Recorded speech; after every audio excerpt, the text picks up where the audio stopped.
Somehow, Air-Deraan returned.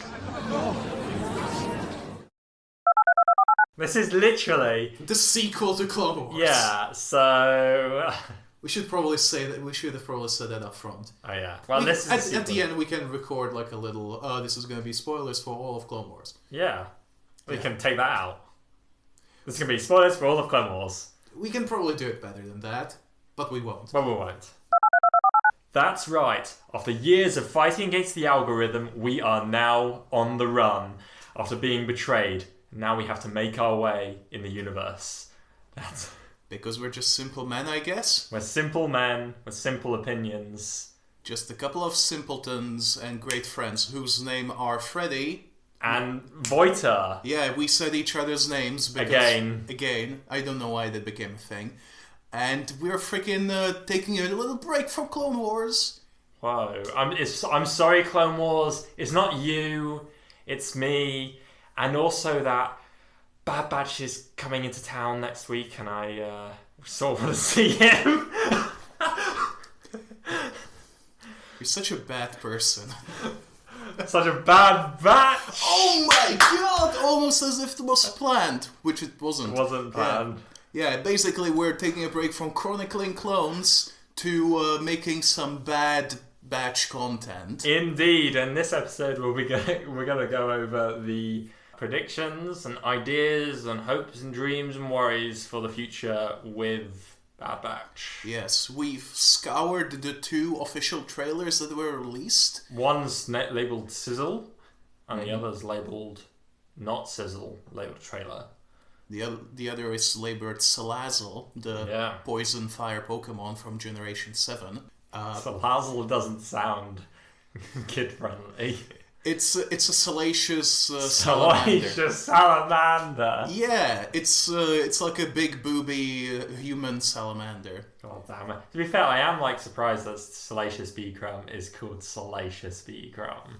I don't think that salacious has that bad a connotation. I don't know, but it's just kind of weird. Would it be better or worse if that LA-80 was called a Salacious Bomber instead of Crumb Bomber? Yeah, I think Salacious Bomber is worse. Was the Crumb Bomber named after Salacious B. Crumb? Or was Salacious B. Crumb named after the Crumb Bomber? How old is Salacious B. Crumb? I don't think we know how long koala and monkey lizards live. Maybe we'll see him in the High Republic. Or maybe... So, at some point, Yoda has to join the Jedi Council, right? Mm-hmm. What if he replaces Salacious B. Crumb, is what you're saying? Exactly. Is this like a freaking...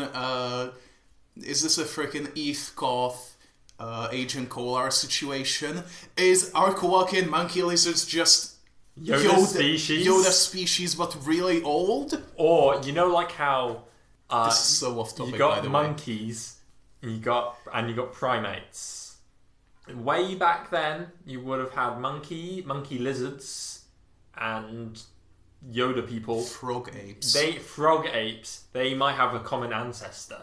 I mean, yeah, to be fair, monkeys have tails and apes don't. Yoda, as far as we know, doesn't have one. I mean, I haven't seen him naked. Salacious B. Crumb does, so... And I have seen him naked.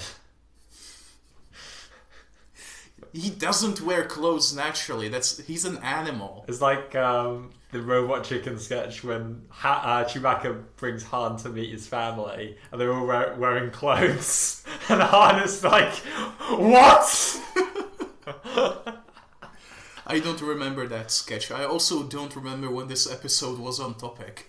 Yeah, neither do I. Basically, the problem, or you might say the best part of this episode, is that there's no structure. Yeah, we're basically talking about whatever. No Motto Rancises, no Crochet Granite, nothing in between. Yeah. We're just bearing our minds to you, and whatever happens. We could make a prediction of what our light side, dark side, and one in the middle of the Bendu will be. Whoa. For the entire series. And if we get it right... What, for each of the 14 No, episodes? but I mean for the entire series as a whole. I like this idea. So I like this a it's lot. like a bingo. Well, we won't do an actual bingo, but I mean, probably could make a bingo card from our predictions. We could. We can have like 3 for each. Yeah. Yeah, 3 light sides, 3 dark sides, and 3 ones in the middle. No, but I mean, like, throughout all of our guesses and predictions, that could be on the bingo card. And then... So What do you mean? Oh, so they go to this planet, and we just get that right. Okay. And But then that would mean that we have to write everything down. Yeah, I know, or we can just, like, not do it. And then I feel like if we just get we just predict the one in the middle, the Bendu, you know, those 3. So that means we just have those ones. If we get those right, we can pat ourselves to the back. I'm all for patting myself on the back, so let's do that. Let's do that. But first of all, what is Bad Batch? Well, what is the Bad Batch? Do you mean the show or the people? Well, yes. Okay. So, Bad Batch is what you described, I believe, as the G.I. Joe of Clone Wars. I did not describe it as that, but that is kind of true. I don't think you said G.I. Joe, but something of the sort. They're basically like mascot characters with paper-thin personalities who are created to look cool as toys. Yes. So why are they the main characters of the series? Well, who cares about them? Well, who knows why, like, characters designed to be marketable became the characters of their own show. Is this a dig at something Star Wars related? It's a dig on Bad Batch. Yeah. Basically, you know, they're like your archetypal cool team. Yeah. You have the leader who isn't really that impressive, but he has like good leadership skills. Does he? I don't know. He has a knife. He has a knife and he has enhanced senses. A bandana and a half skull tattoo. He kind of looks like Rambo. His name is Hunter. I am very surprised that Hunter, being a main character of the show, has such a prominent face tattoo. Because you don't normally see that kind of stuff. Well, they're bad boys. They are bad boys. For like life. Insert the TikTok meme. It's like, one good goes and he like bad guys. I have no idea what that is. I've only seen it parodied. Okay. It's dumb. I was just talking, you know, about Will Smith and the other guy. Oh, movie. yeah. Is that Ride Hard, Die Hard? No, Bad Boys. Yeah. Oh, yeah. No. Bad Boys Ride for together, life. we die together. Oh, they have a. That is the bad. I don't. Yeah, I'm pretty sure it wasn't Ride Hard, Die Hard. Ride Hard, Die Hard. Yeah. Reinhard, Die Hard. To man. be fair, if Fast and Furious was to cross over with Die Hard, it would be called Ride Hard, Die Hard. Oh, and there could be one where there could be a bit like Vin Diesel. It's like he's driving the car, but he doesn't have time to put his hand on the gear stick, so he's like, "Guy standing next to me, change gear." It's like, that's not the gear stick, and you can have that joke. Because he rides hard. Because he went on the big brake. What's it called? Oh, shit! If I knew things about cars, it would be funnier. Handbrake. The big brake. The big brake. I thought you were going to say that Vin Diesel and not Bill Wurst. What's his the bald guy from Die Hard. It's Bill something, right? I don't remember. Come on, Bill Wurst.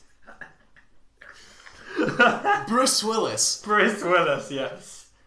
Oh yeah, my God. I thought that him and Vin Diesel would have the Spider-Man point meme because they're both bald people. Yeah.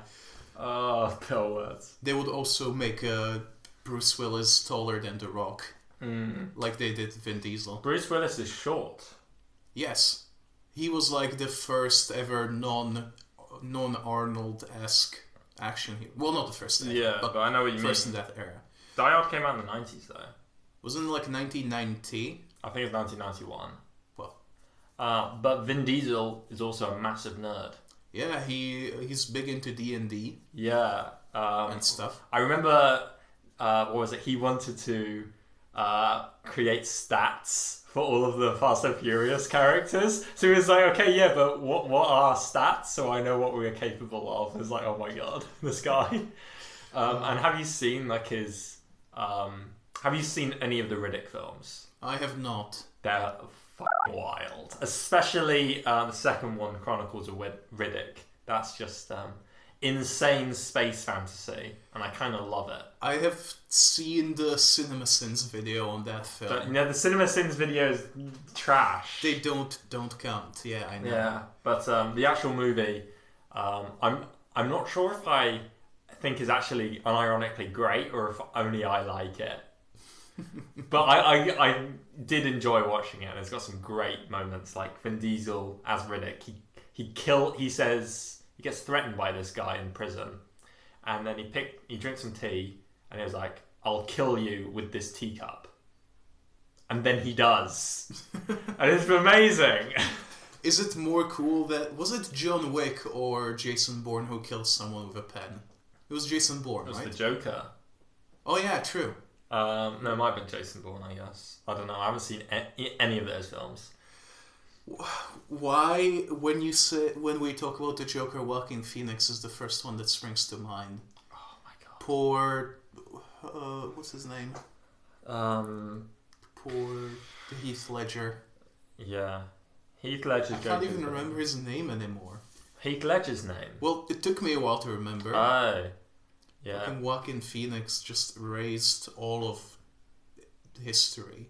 Mm. It's his fault that we're so off topic again. Oh my god, okay. So where were we talking about? We were bad boys for life. We only managed to talk about Hunter out of the entire Bad Batch. You got Tech.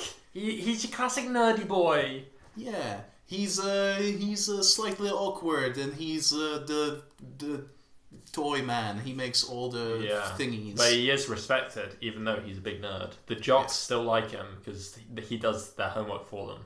Indeed. Jocks like Wrecker. Whoa, Wrecker. He's like, let me smash stuff. He's like, imagine Hulk, but also dumb, but also thinks for himself. Yeah, he's like a good-natured Hulk. Yeah, good-natured. He still wants to kill a lot of droids. Well, yeah, but he likes his friends, and he doesn't, He eats a lot of chicken. Probably. No, you see him. Remember in Bad Batch? He's eating that chicken. He's like, nom nom nom. Boba Fett slowly eats chicken. I mean, he kind of is Boba Fett. That's true. They're basically the same genetic makeup. Yeah. Even though he's from a failed batch-ish. No, I think it was on purpose. Batch. Was it? I think so. Well, Tarkin... or was it favourable? Yeah, that's true. Yeah, favourable mutations. Even though I think Tarkin in the trailer says that they're, enhanced. Yeah. Which I guess isn't incorrect. It was just an accident. Yeah. Who else we got? We've got Crosshair. He's your sniper. He's the sniper. He doesn't talk much. He's got white hair. And he hardly appears in the trailers. Yeah. I wonder what's going to happen. We will probably discuss that in a little bit. Because there are like two things that could happen. Indeed. And I'm pretty sure that one of them is much more favoured by the other people. The other people, indeed. And other people, such as... You got Echo. Spoilers, sort of. But spoilers for Clone Wars. He dies in Citadel arc. But then he comes back to life. Well, he never died, actually. Yeah. He gets Frankenstein and he has a robot arm and some mechanical stuff on his head. Yeah, like Brainiac. He does look a bit like Brainiac. He got very, very pale. Mm-hmm. One could say, unfortunately, very, very... Don't say it. Okay, malnourished. He was malnourished. Yeah, he was malnourished. He was very thin. Like Hera at the end of the Rifle arc. Yes, but not to the point that it completely changed his face. Well, completely changed one complexion, one could say. He got a little bit whitewashed, like you were going to say, and I told you not to. But that wasn't a whitewash, that was more... He is like almost died. Yeah. So... Very different. And he still has sort of the same features as before, just thinner. But Echo joins the Bad Batch at the end of the Bad Batch arc. Mm-hmm. Because he doesn't feel like he fits in with the rest of the clones anymore. With normie clones. Yeah, so he joins they describe them. The band of misfits that are more like him, and he salutes with his scomplink arm. Yeah, that's the cyber stick thing. Yeah, that's the thing that R2-D2 sticks into computers. You also see similar kind of slicing sticks in Rebels. Indeed you do. Which I quite like seeing. They're cool. Because they're something that's first been in like the RPGs but never seen on screen. Yeah, slicers, which is like the Star Wars version of hackers. You don't get to see that much, but like in the Old Republic, you get to slice a lot of stuff and things like that. Yeah, you can have that be your whole character. It's like, I'm a slicer. I'm a hacker.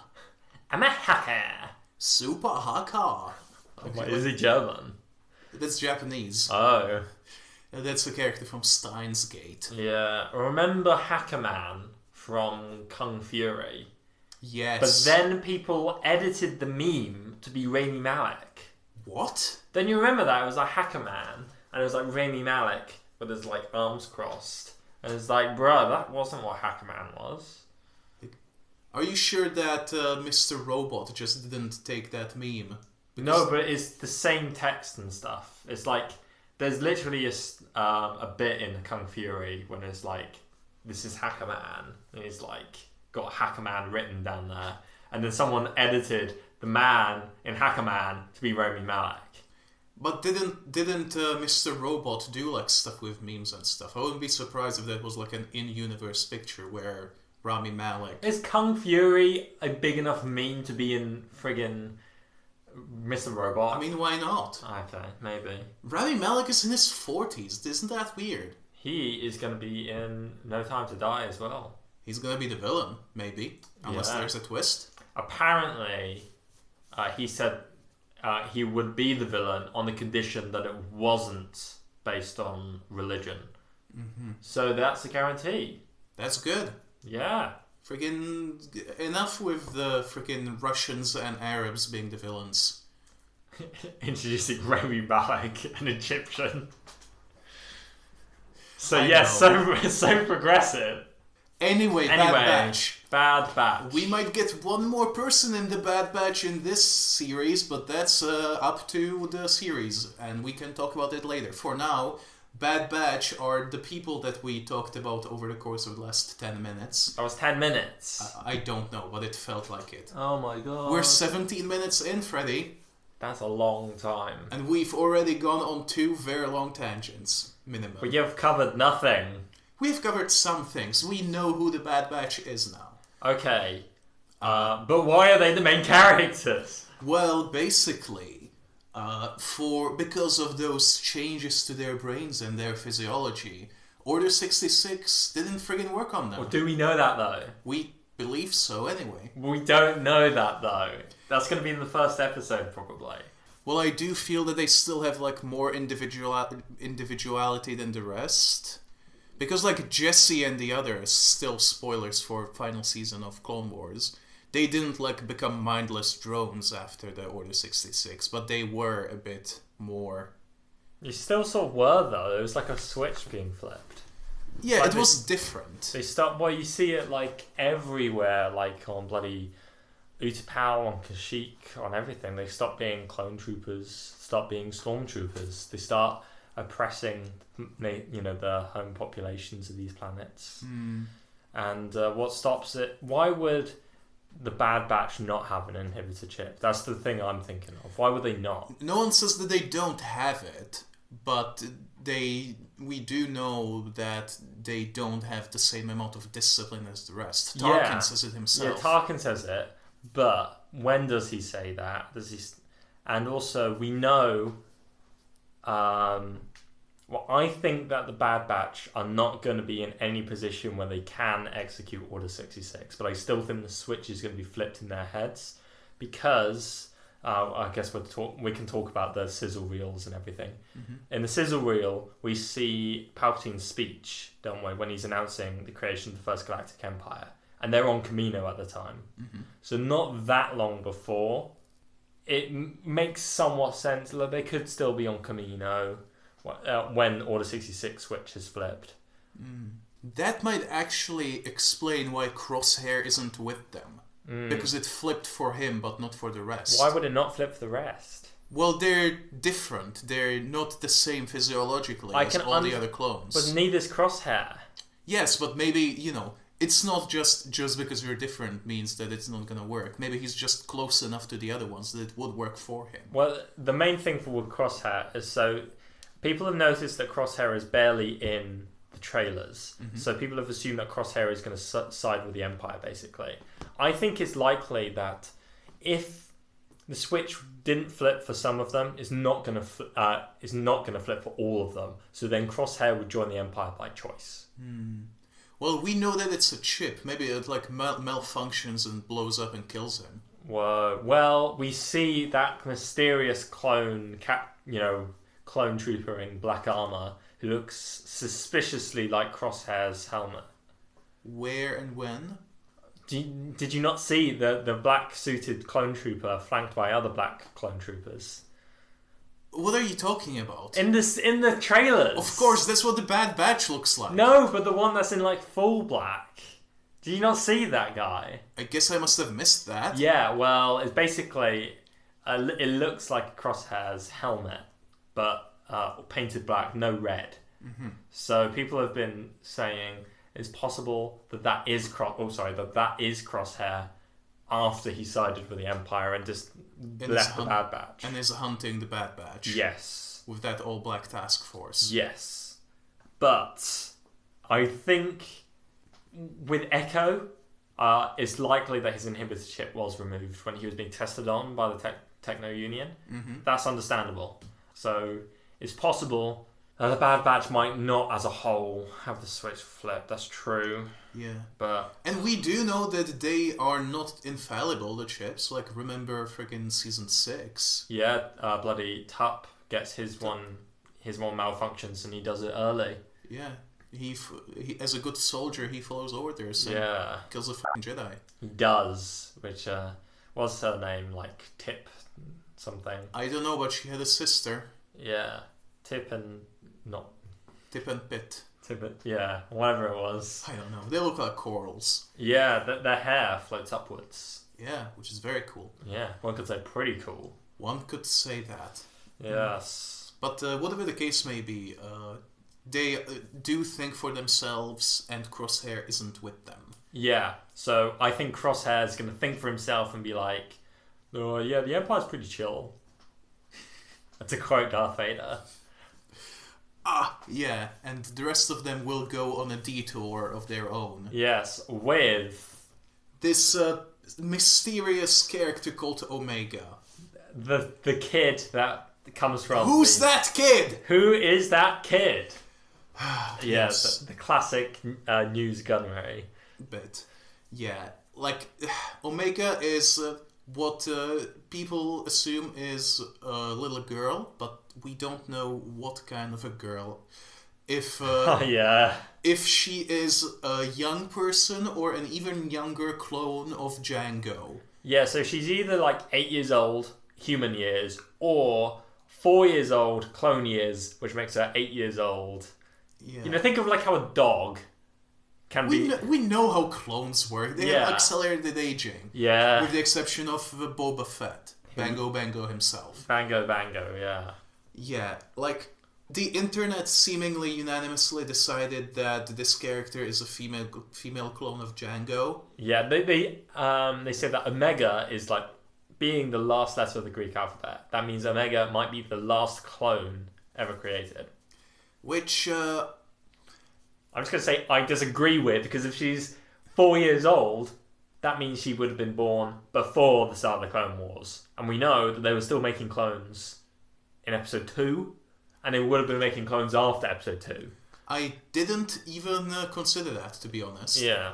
And unless her aging is even faster than the others. That would be even dumber. Yes. If accelerated aging that they didn't put into Boba Fett had to go somewhere. And they doubled it. Since she has 2 accelerated agings, it goes exponentially instead of double. But yeah, so the internet is unanimous in that sentiment. Except for us. Yeah, we seem to be the only people who are saying, Guys, this is wrong on many levels. And we're not saying that because she's a female, she might be a female clone. That's fine. What we don't like is that Omega is blonde with very different features to Jango in so many ways. Yeah. And we don't want her to be a whitewashed clone. Yeah, as we have said many times. People have like done face comparisons with Boba Fett and Omega and say, oh my god, they look so similar. And I'm like, am I blind? I just can't see it. She does not look like young Boba. She looks a little bit like young Boba, but not enough. But is that just because of the Clone Wars art style? That makes everyone look like cubes. That is what I'm banking on. Like, yeah, should we planning on. Whoa. Should we just say who we think Omega might be instead of... Do you have a theory? I do have a theory. Whoa! I think... An Omega theory. Omega Red theory. That's a Marvel joke. Whoa. I think that Omega was cherry-picked to be Jango's successor. Wow. Because even in Clone Wars, I believe they mentioned that like the genetic material they had for the clones is running out. Yes. And they would need someone else to continue making new clones. We need another donor. Another donor, like a friggin' Baby Yoda in the future, perhaps. Yeah. And I think that Omega is a child, probably from Mandalore. Yeah. Who was selected because she has good genes and would therefore make good clones. Hence the blonde hair. Well, yes. I don't mean the good genes part, I meant the Mandalore part. Yeah, well, kind of... I meant the Mandalore part! Oh, shit! Yeah, most Mandalorians that we know of are blonde. From Mandalore. From Mandalore, yes. Jango Fett was a Mandalorian, but not from Mandalore. Yes, he was from Concord Dawn. Yeah, the planet that gets blown up or something. Yeah, you see it in Rebels. And, kind of like, think Satine or Corky. Yeah. Corky cries. Corky's ginger, though. And so is Bo-Katan. But think Satine. Yeah, exactly. Kate Blanchett, she was based on. Oh, I didn't know that. Yeah. That's cool. We're not gonna see her in live action, probably, but still. Or will we? Kenobi flashback? Ooh, portrayed by Kate Blanchett, probably not. Imagine Kate Blanchett and Katie Sackhoff playing Bo-Katan and Satine. How old is Bo-Katan in Clone Wars? Bo-Katan's meant to be the same age as... no, she's meant to be just a little bit older than Ahsoka, maybe a couple years older. Okay, that makes sense. I think she is meant to be like, when we first see her, I think she's meant to be 16. So she would be like in her 40s in Mando. Yes. Okay, I can believe that. Yeah. Because it was very weird that she looks basically the same in Rebels and in Mandalorian. Oh yeah. Anyway. Omega, yeah. I just think that she's there and they are taking her away so that the cloners don't have her as a donor anymore. Yeah, I think that... Well, I don't think she's the donor. I think she could be some kind... She could be some kind of clone. Because she's got a... A clone of someone else? Yeah, a clone of someone else. Because she's got a... the same head pendant thing that Nala Se has, who's Kaminoan that we see in Clone Wars. And because she's got the same pendant, that has led me to believe that she is from Kamino, or she was like lives on Kamino, because it's not a Mandalorian type thing. Because Mandalorian pendants would have like bloody diamond shapes and stuff. Interesting. It's likely she's probably there on some sort of an authority. I don't think she's an authority. Well, no, sorry, not authority. She's probably like a guest of honor at least, if she doesn't live there, as you say. Yeah, I don't know. I think she lives there, hence why she knows who the Bad Batch are. Because she knows, she's like, names all the Bad Batch as like, oh, yeah, you're all so cool.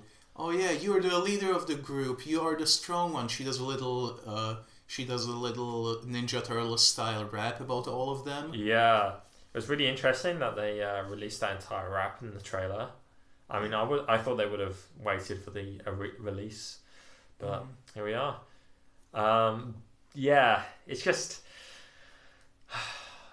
if Omega does turn out to to be a gender swapped whitewashed clone, I would be incredibly disappointed, and I don't think I'll be able to reconcile even if Omega's a great character, I don't think I'll be able to reconcile that with the fact that she is a gender swap whitewashed clone of Django, who is based on Tamara Morrison, who is a Maori. Yeah, even though they changed the clone's accent from Kiwi to Australian, which was only in the Clone Wars, it's not canon though, is it? In No. live action canon, it's still Kiwi. I am very glad that they didn't make Tamara Morrison speak in an Australian accent in Mandalorian. Imagine, oh my god. I'm Boba Fett, mate. So you've seen the movie Crocodile Dundee. We want Boba Fett to capture his essence. I've seen people say, it makes sense for Omega to be Django's gender swapped whitewashed clone because Django's sister in the comic Open Seasons from Legends had blonde hair. A. Legends, not canon. Yeah. B. Legends, not canon. C. Fuck you. Yeah, even if that is true, it doesn't make it a good idea. No. But in any case, still, she's a sister. They're not literally the same genetic makeup. I know. Ugh. What if... Mm-hmm. Oh, so you know how, in Legends at least, Django, I think, had a wife who couldn't have children, and then she died. And that's why Django was like, oh, I'm so sad. Kaminoans, make me a son, please. No, I mean, obviously, he'd said that after he got the job. But what if the Kaminoans, get the DNA of Django's wife? Why and how? Maybe we don't know the timeline. So you're thinking that he would, bring her body to them? Well, I mean, what if in canon she died on Kamino? I guess, maybe. But still, why? I don't know. I'm just trying to think of anything that isn't just fucking racist.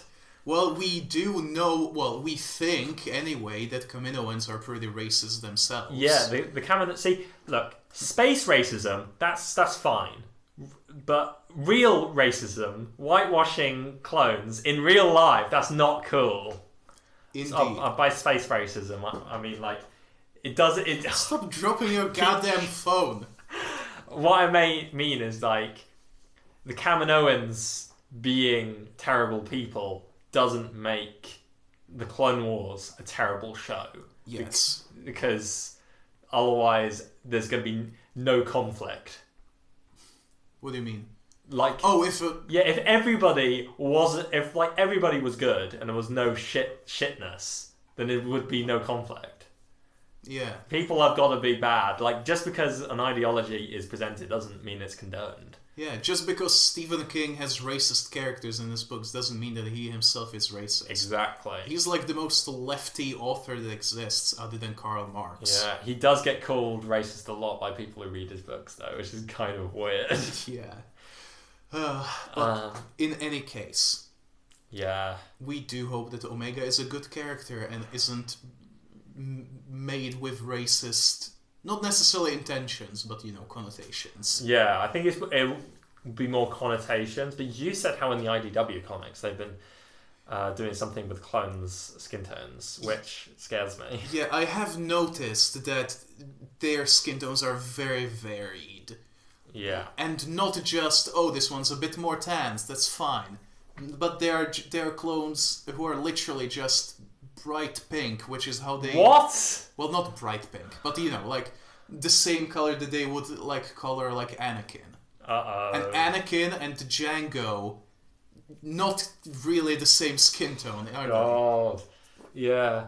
And then Lego Star Wars sets? The Lego Star Wars Clone Wars sets? Yes. Well, the clone troopers, their faces were the same skin tone as Obi-Wan and Anakin and that. It's not great. It's not great. They also had the weird cartoon faces as well, which just look nothing like anything. I have heard that, yeah. They're terrible. I used to hate them as a child. Like, I had them, but I was like, why are their faces so terrible? Like, basically, the Anakin face is almost identical to the clone face. That's how bad it is. Oh, wow. Well, I still like the Clone Wars Lego game. Yeah. I think. Yeah. Oh, God.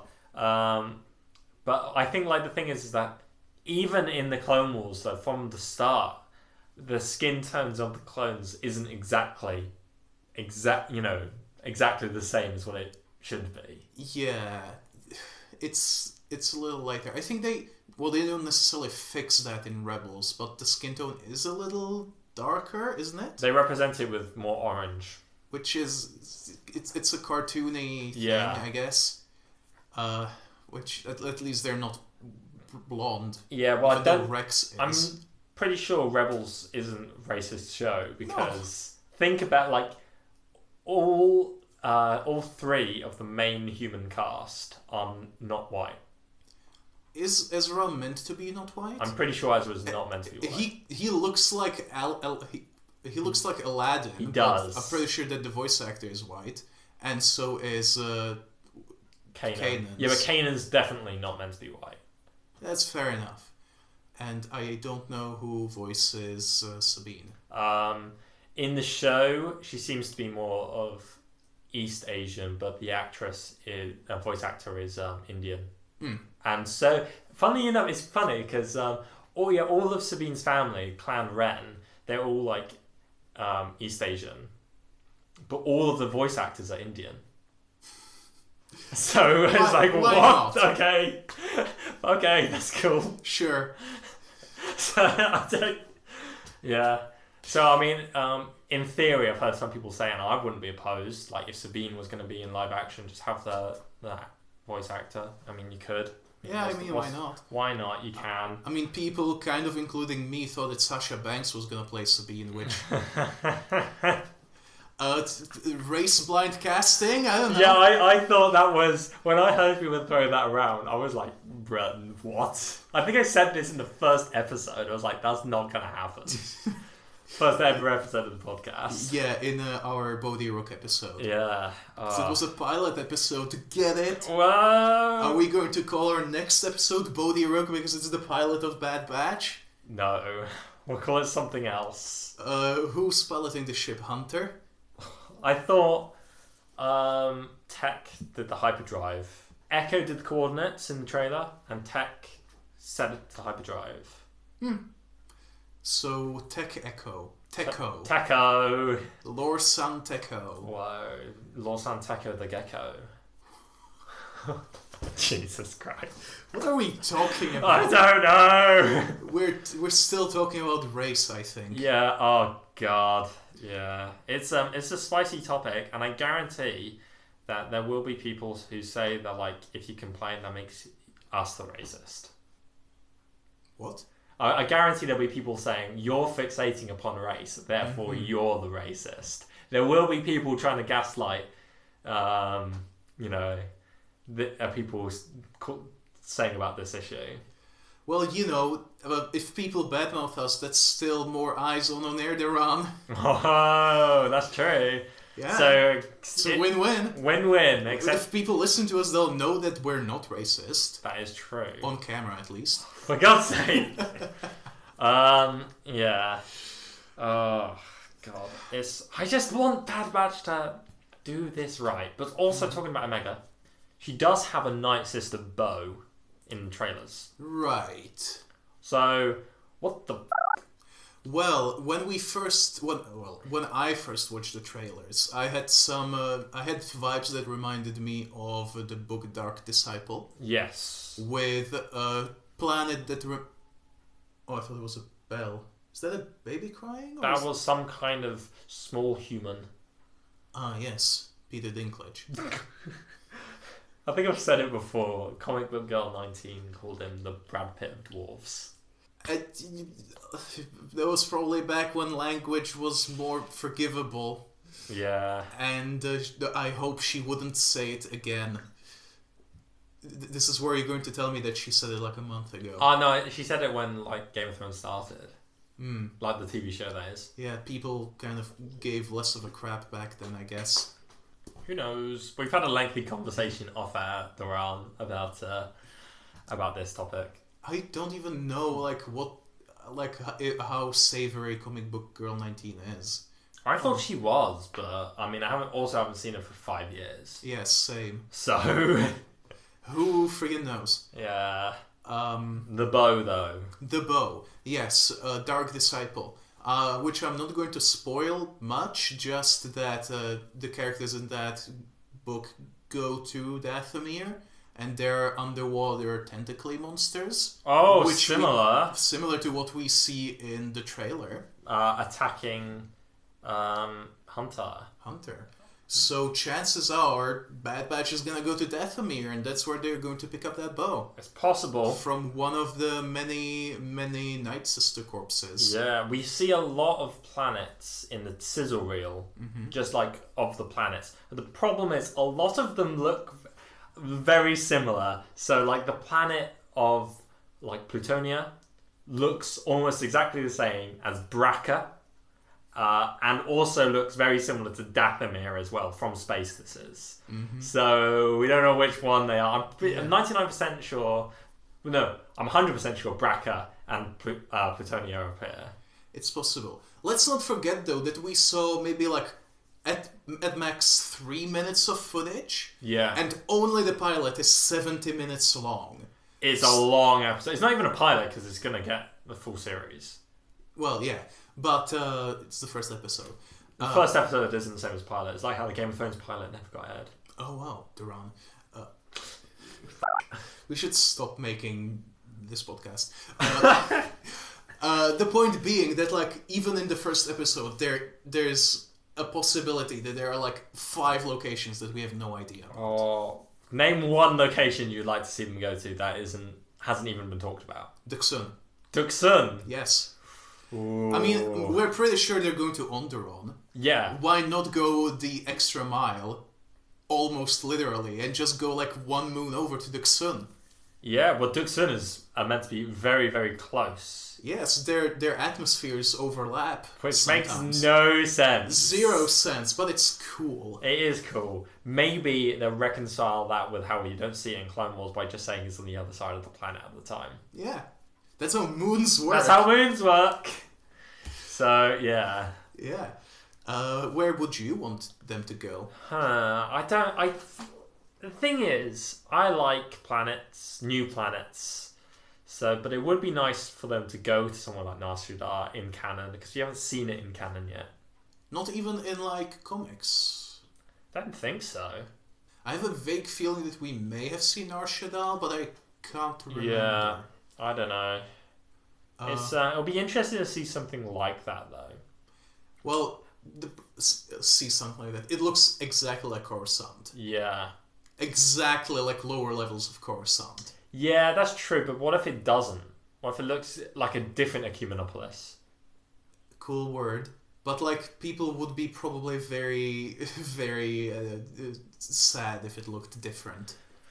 That is true. Ooh, what if Nar Shaddaa looks like prequels Coruscant with mountains and shit? I'm not sure. I'd rather that was a different location again. Yeah. Because I don't think Nar Shaddaa is very big, so it's more believable there's an Ecumenopolis. I mean, it's the moon of Nal Hutta. Exactly, which isn't the capital of the Hutts. Is it not? I don't think so. Well, it's their home world, but it might not be their capital. Yeah, you go to Nal Hutta in the Box arc, the Bounty Hunter arc, in Clone Wars. Indeed you do, which we'll see in a few years, maybe. Oh, there is one location that I want them to go to, and I think they 100% do go to. Go on. And that is Raxus. Raxus? Do you remember Raxus? I am not sure. Not Raxus Prime, it's in the same system. So the planet Raxus is the one where the Separatist Parliament is their capital. Oh, where Heroes on Both Sides takes place. Exactly. So I would like to see that planet, and also I 100% think they do. It is seen. So one of the planets in the sizzle reel, I think the last shot, or it might be the last shot in the trailer actually, you see this planet.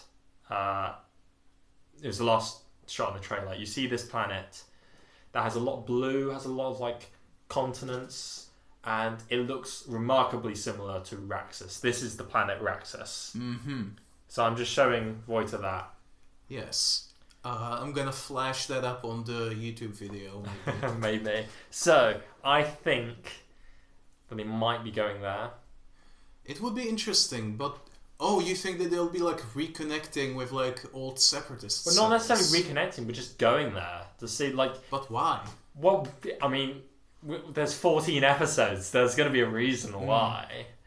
I actually wouldn't mind if they're like gathered up some forces from their old enemies. Yeah. Because I have a vague feeling where the plot might end up going.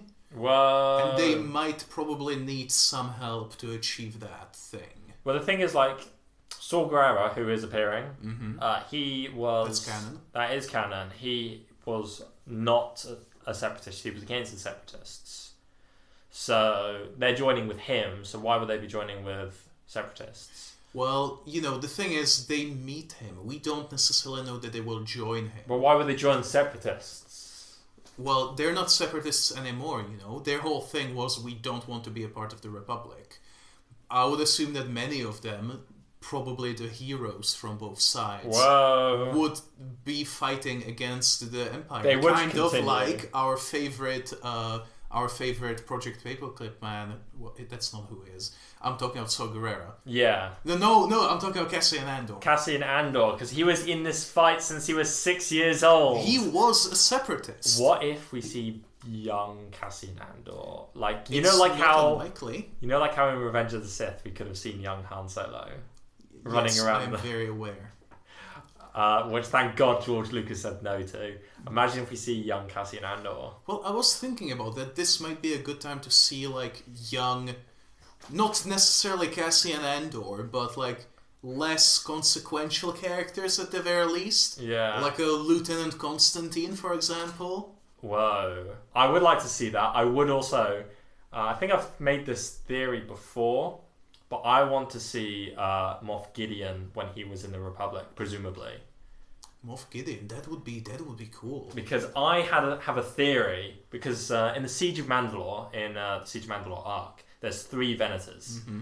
I think that Moff Gideon could have been commanding one of them that stayed subjugating Mandalore. Because 2 kept, on Mandalore and subjugated it, and then when it became the Empire, became the occupying force. Moff Gideon has a vested interest in Mandalore and knows everything going on there. So I think it could be interesting if he was actually part of the original occupying force for the Empire. So you're assuming that he knows everything? Yes, hence being the... I didn't want to say it, but yes, he is the Warden of the Galaxy. Yeah, got that. Whatever that means. I still have never been able to find it. I showed it to you. It's real. It's real. Just like the Kenobi show. I don't believe it. I'll believe the Kenobi show when I see it. Well, I agree that I would really like to see Moff Gideon. I think it's a bit too early. What if it's like in the same way how you see Dryden Voss in the Circus Walkabout? The difference is that I feel like Dryden Voss was as fleshed out in the movie as he was ever going to be. I think that before Moff Gideon starts popping up in other things, he will show up again in Mando and like have some more of his backstory fleshed out. Yeah. Even though like Mando doesn't do that much. Yeah, it doesn't. That's not really what Mando does. It's not for saying, "Oh, all this happened in the past," because when that happens, it's jarring. Din Djarin. Well, who has some flashbacks? Yeah, but I mean, like when Ahsoka was like saying, "This is the entire history of Grogu," I was like, "Oh my god." Well, that was not done very well. But the difference being, this might be because Moff Gideon is the big bad. But why couldn't they just include him in. as like a, he was there like in a hologram in Bad Batch? What would be the problem in doing that? Doesn't even have to get a speaking role. I just don't think they would want to do that. I would want them to do it, but What if they have like Yarn Donna? They could. Well, it's Jan Donna, but I said Yarn to annoy Boita. Yeah, he just thinks that he's Czech. Well, or Crix Maydeen. Yeah. No, I think Crix Maydeen's too young. It's possible. But Jan Donna is not too young. I think Constantine is too young as well to be in the Republic military. Well, he was an admiral. Yeah, but I think he was a young admiral. I don't know. What if we see Thrawn? I don't think that would make sense. I don't want to see Thrawn either. Because, like, Thrawn met Anakin during the Clone Wars, I think? Yeah. On Batuu. On Batuu, near the Black Spire. Or is it the Endar Spire? What is Endar Spire? Endar Spire is the spaceship in at the Staff KOTOR. Right. Yes, and you find it crashed on Taris. Taris, yeah. And then he doesn't show up until like well into Reign of the Empire. Yeah. Which, but at that point they were still using clone troopers. But I don't think it would have happened this soon. Yeah. After like the start of the Empire. Because, like, we don't necessarily know when this takes place, other than, like, you know, the scenes with Palpatine's speech. I think it's going to be immediate. I think it's going to be... There's going to be bits of, like, the last days of the Clone Wars, and then the first weeks and months of the Empire. Yeah, which might explain partially why we see battle droids. Yeah. But we don't know how long... like over what span this show takes place. But I don't think that it will be more than like few weeks at most. Yeah, I feel like otherwise it would be a bit weird. Yeah. I don't think that we will get like anywhere near like a year since the end of the Clone Wars. No. Yeah, it's like even Clone Wars. It might be the same way how Clone Wars, their chronology is actually quite tight. I feel like that could be the same with Bad Batch because like after like seasons upon seasons of Clone Wars, they barely got out of the first year of the Clone Wars. So, because Phase 2 got introduced, I think at the start of the second year of the Clone Wars, which goes to show... Which was Season 4? Season 4, yeah. So there are like three seasons to do a year. Yeah, because Battle of Geonosis, Battle of Ryloth, that all happens in the first year. I'm pretty sure, at least. Well, who freaking knows? Who knows? They freaking really screwed the pooch with the Malevolence. Oh God. That didn't last very long. Yeah. But neither did not the Battlestar. What was it called? Death Star. No, the big ship in World War II. Oh, the Bismarck. The Bismarck. Yeah, that was the point how. Yeah, the separatists, like the Nazis, poured all their money into this one thing, and then they actually didn't get to use it that much. Although the separatists did manage to use it quite a bit, and they killed a lot of people. At the very least 200,000, as we established. Which is a lot of people. Which is, in Attack of the Clones, that's what the Prime Minister says, 200,000 units, and 1 million more on the way. Although, I'm a proponent that unit does not mean singular clone. I think it means several clones. But kind of like in Lord of the Rings, when King Theoden says that he has like 6,000 spears. That doesn't mean like literally amount of weapons. A spear is like a unit of like 5 people. I thought it was one person. That's how many spears they have. No, apparently that was like a unit back in like the night times. A spear is like a knight and his posse. Which is more than like one person, like squires and something like that. Well, it may include retainers, but how the Rohirrim are based on Anglo-Saxons, and the Anglo-Saxons had like thanes and all that kind of stuff, and they were part of a household, and then they themselves had their own retainers. It's hard to sort of understand a lot of the terminology they use because there's no reference to what the terminology means. Yeah. Well, in any case, lots of clones died to bring you this tangent. Indeed. And many more are probably going to die in Bad Batch. Yeah, at the hands of Bad Batch, probably. Although, so we see the Bad Batch shooting some clones, But it seems that Hunter is aiming for the weapons. It's possible. It's possible that they don't want to kill them. I guess, well, since we don't really have much of a schedule or a framework for this episode, I can just say what I think. Like the end goal of the Bad Batch is going to be. I think that their goal, after running away for a little bit, will be to go back to Camino and stop the cloning process. Probably having to kill a lot of clones in the process, and probably knowing full well that they're not going to live to tell the tale. Oh, so you think that... I think that it's going to end with a suicide mission to destroy the cloning facility. That sounds really interesting, actually. So that would explain... So the Bad Batch become responsible for why there's no more clone troopers. Yes. And I have a piece of dialogue from the trailer that really makes me think that a lot. Oh. From podcast's favorite... Saw Gerrera. Oh my god! And because he says you either adapt and survive or die with the past. Oh. And I think that they take the opposite message of what he's telling them. They're not going to adapt and survive. They're going to die with the past and kill it in the process. Kill it if they have to. Oh my god, I didn't consider that. Yeah. Yes. Oh, that would be incredible, actually. Yeah, because like if you notice, he gives them the gun when he says "or die with the past," which might like slightly undermine the opposite message of what he's trying to tell them.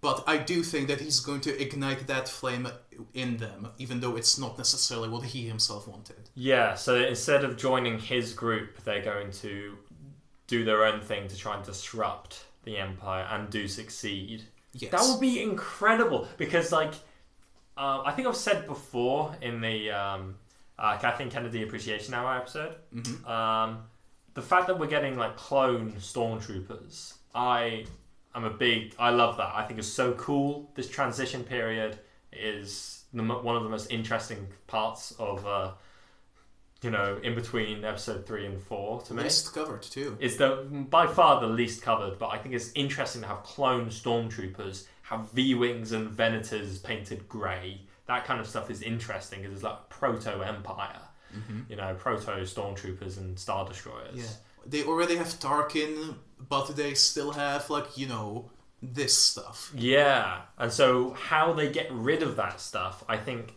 as you're saying, it becomes more of a natural end rather than just like, oh yeah, they just stopped doing it. Yeah. What was it in Legends that there was a clone rebellion. Yeah, led by the actual rebels? No, led by the Kaminoans.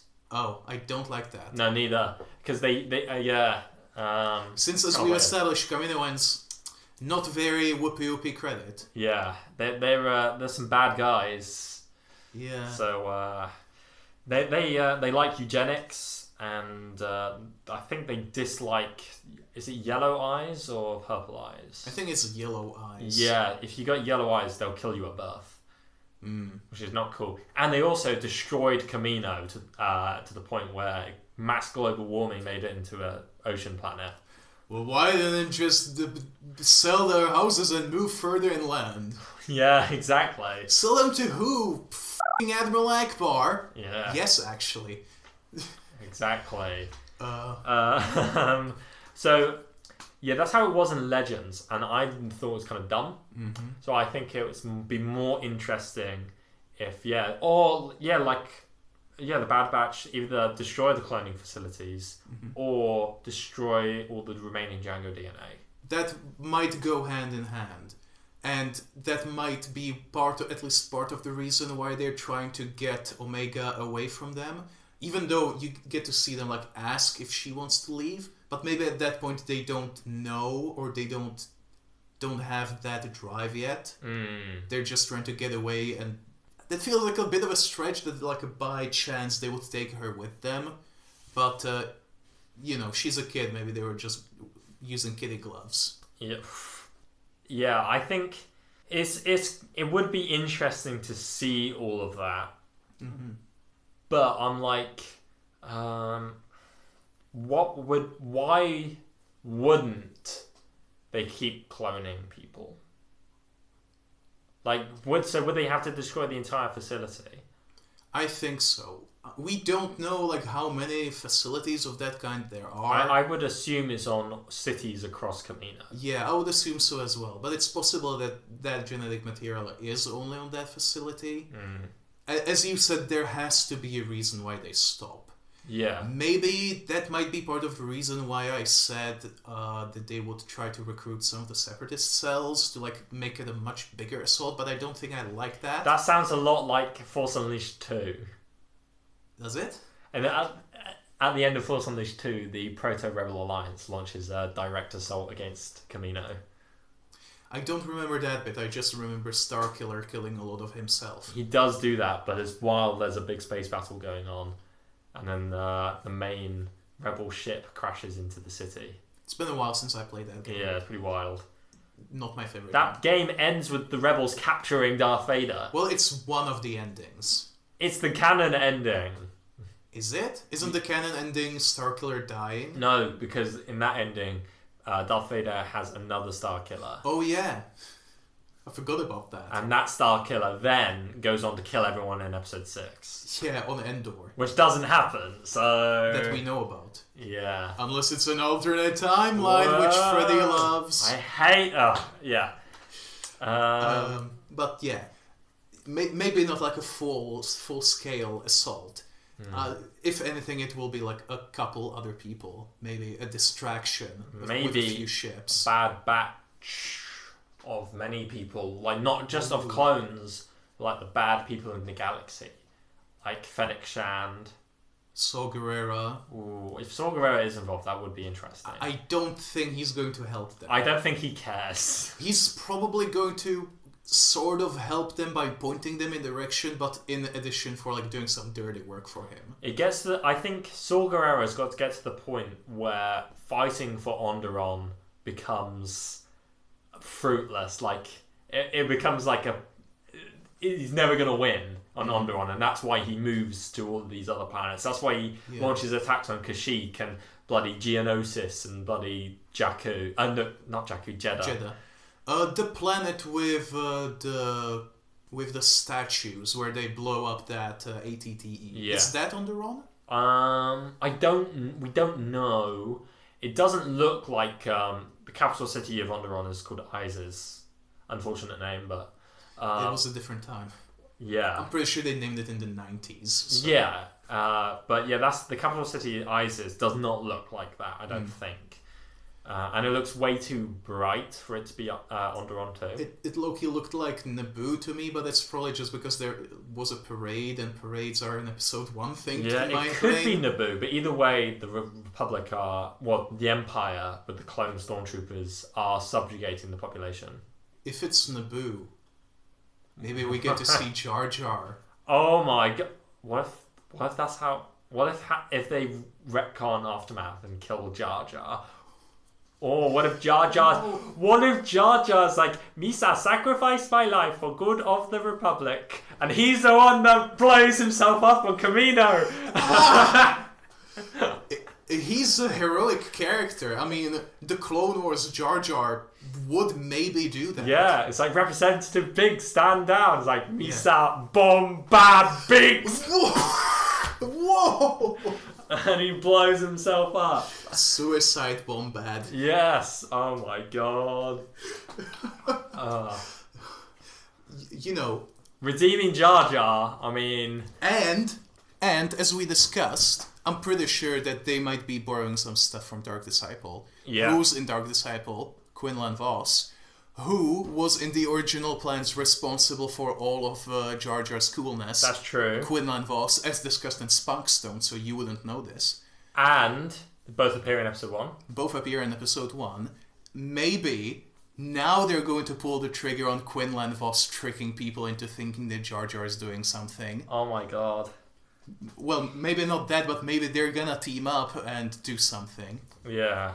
Oh, but I feel like I don't actually that's too much. Yeah, I don't think that's actually gonna happen. This is like meme predictions. This is Jar Jar suicide bombing himself on Kamino is more of a meme.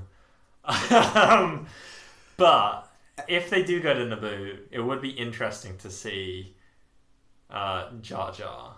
do something. Do something. I think it's probably way too early, even if they don't retcon Aftermath. If they go with what Aftermath set up, with him being homeless and hated by everyone but children. Yeah. It's probably too early for that, because since there were parades and stuff, I think that the Empire is going to be mostly, if not beloved, at least... I don't think it was a parade. I think they were subjugating that planet. You know, like how... There were tanks after all. And they were rounding people up.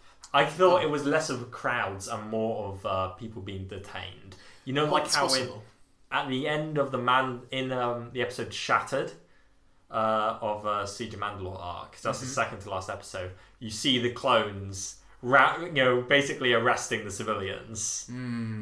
And like that was before they became the Empire as well. Yeah. That was before Order 66. But in the first chapter issue of the Charles Soule Darth Vader comic, you see people cheering for Palpatine incinerating like an entire kiln full of lightsabers. Yeah, but that was on Coruscant. That was on Coruscant. But at least on Coruscant, people freaking love the Empire. Yeah. At least for a little bit. Well, they still love the Empire, remember? Yeah, many people do. Because something that people forget that's established in the Aftermath books is that Coruscant becomes part of the basic... It's still the Empire, and it's just a puppet state of the New Republic. But it's still the Empire, run by Mazamida. Yeah. And that is why they were all in the New Republic Senate. They were all like the sympathizers for the First Order, because they were still basically the Empire. And Naboo is Palpatine's homeworld, as far as we know. And even though they might not be the biggest fans, like all of them at least, since Padme wasn't necessarily like, she was anti-Empire. She was anti-Empire. That doesn't mean that the rest of the freaking Republic, that the rest of the planet would be. Just because, Orn Free Tar was like a massive fat piece of shit, doesn't mean that he's the same as the rest of Ryloth. Yeah, but people were mourning Padme's death in her funeral. I feel like having the beloved leader of your planet, of your entire sector, dying at the outset of a galactic empire, that's going to send bad vibes. But don't forget, who was she killed by?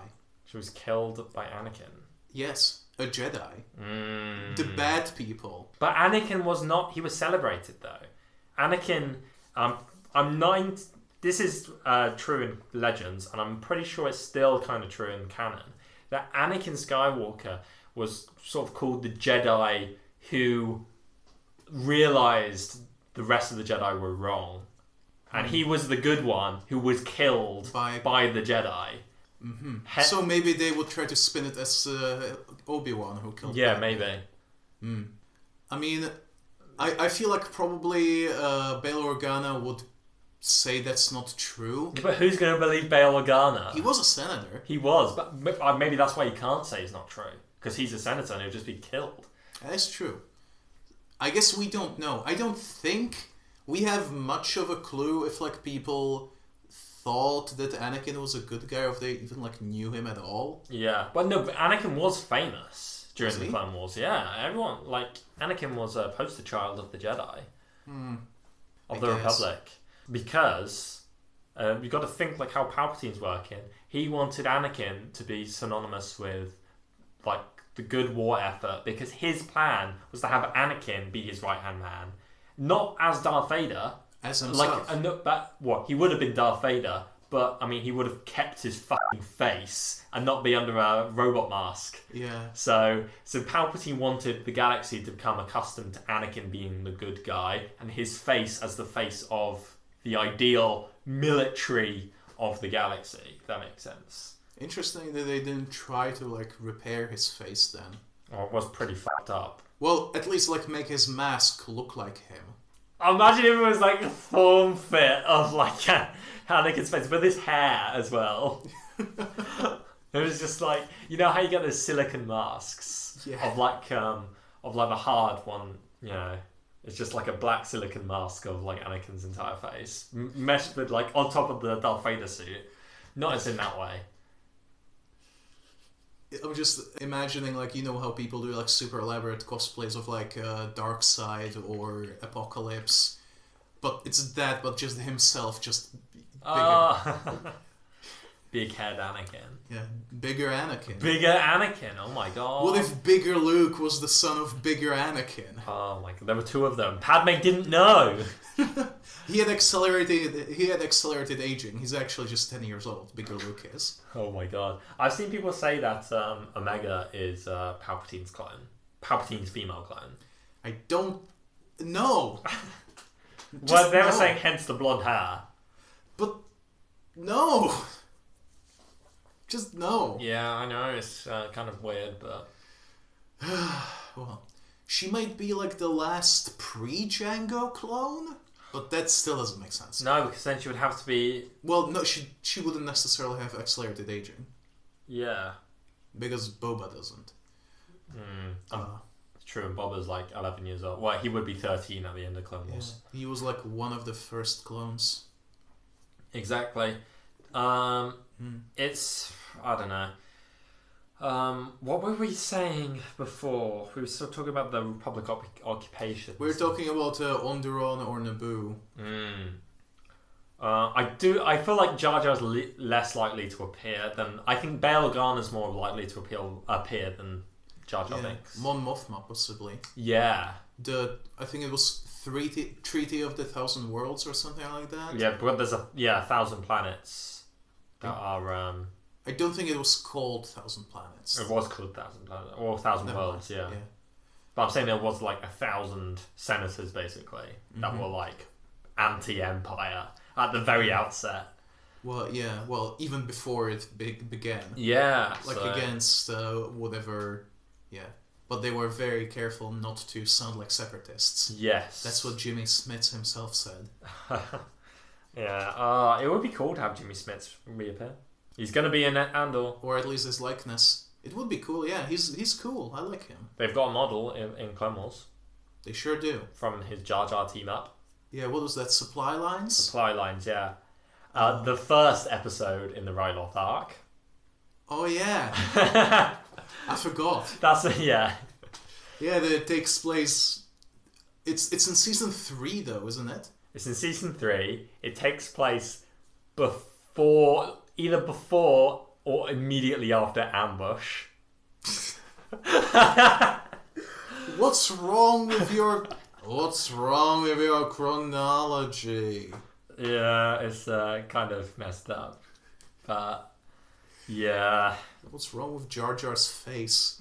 Like in that one of the last pictures I sent you, when you like see him up front. Oh yeah, when he's doing puppy dog eyes. Yeah. I'll flash that up on the YouTube video as well. That was something. That was the art style that sort of reminded me of Loss. It doesn't look like Loss, but that's what it made me think about. If you think that it's possible the Bad Batch will die, who else will die? Right. Like, because you think it might... What I'm getting from what you're saying is that you think it might be a limited series. Like, there's only going to be one series of Bad Batch. Yes. I don't think they're going to walk this off. You mean they're not going to do what Captain America says? If you die, walk it off. Yeah. They're not... Well, they might. I don't know. They're enhanced. What do I know? Maybe they have one-ups. Or they ate a giant mushroom. Yeah, that's why Wrecker is so big. Oh my god, he's yet to be knocked down.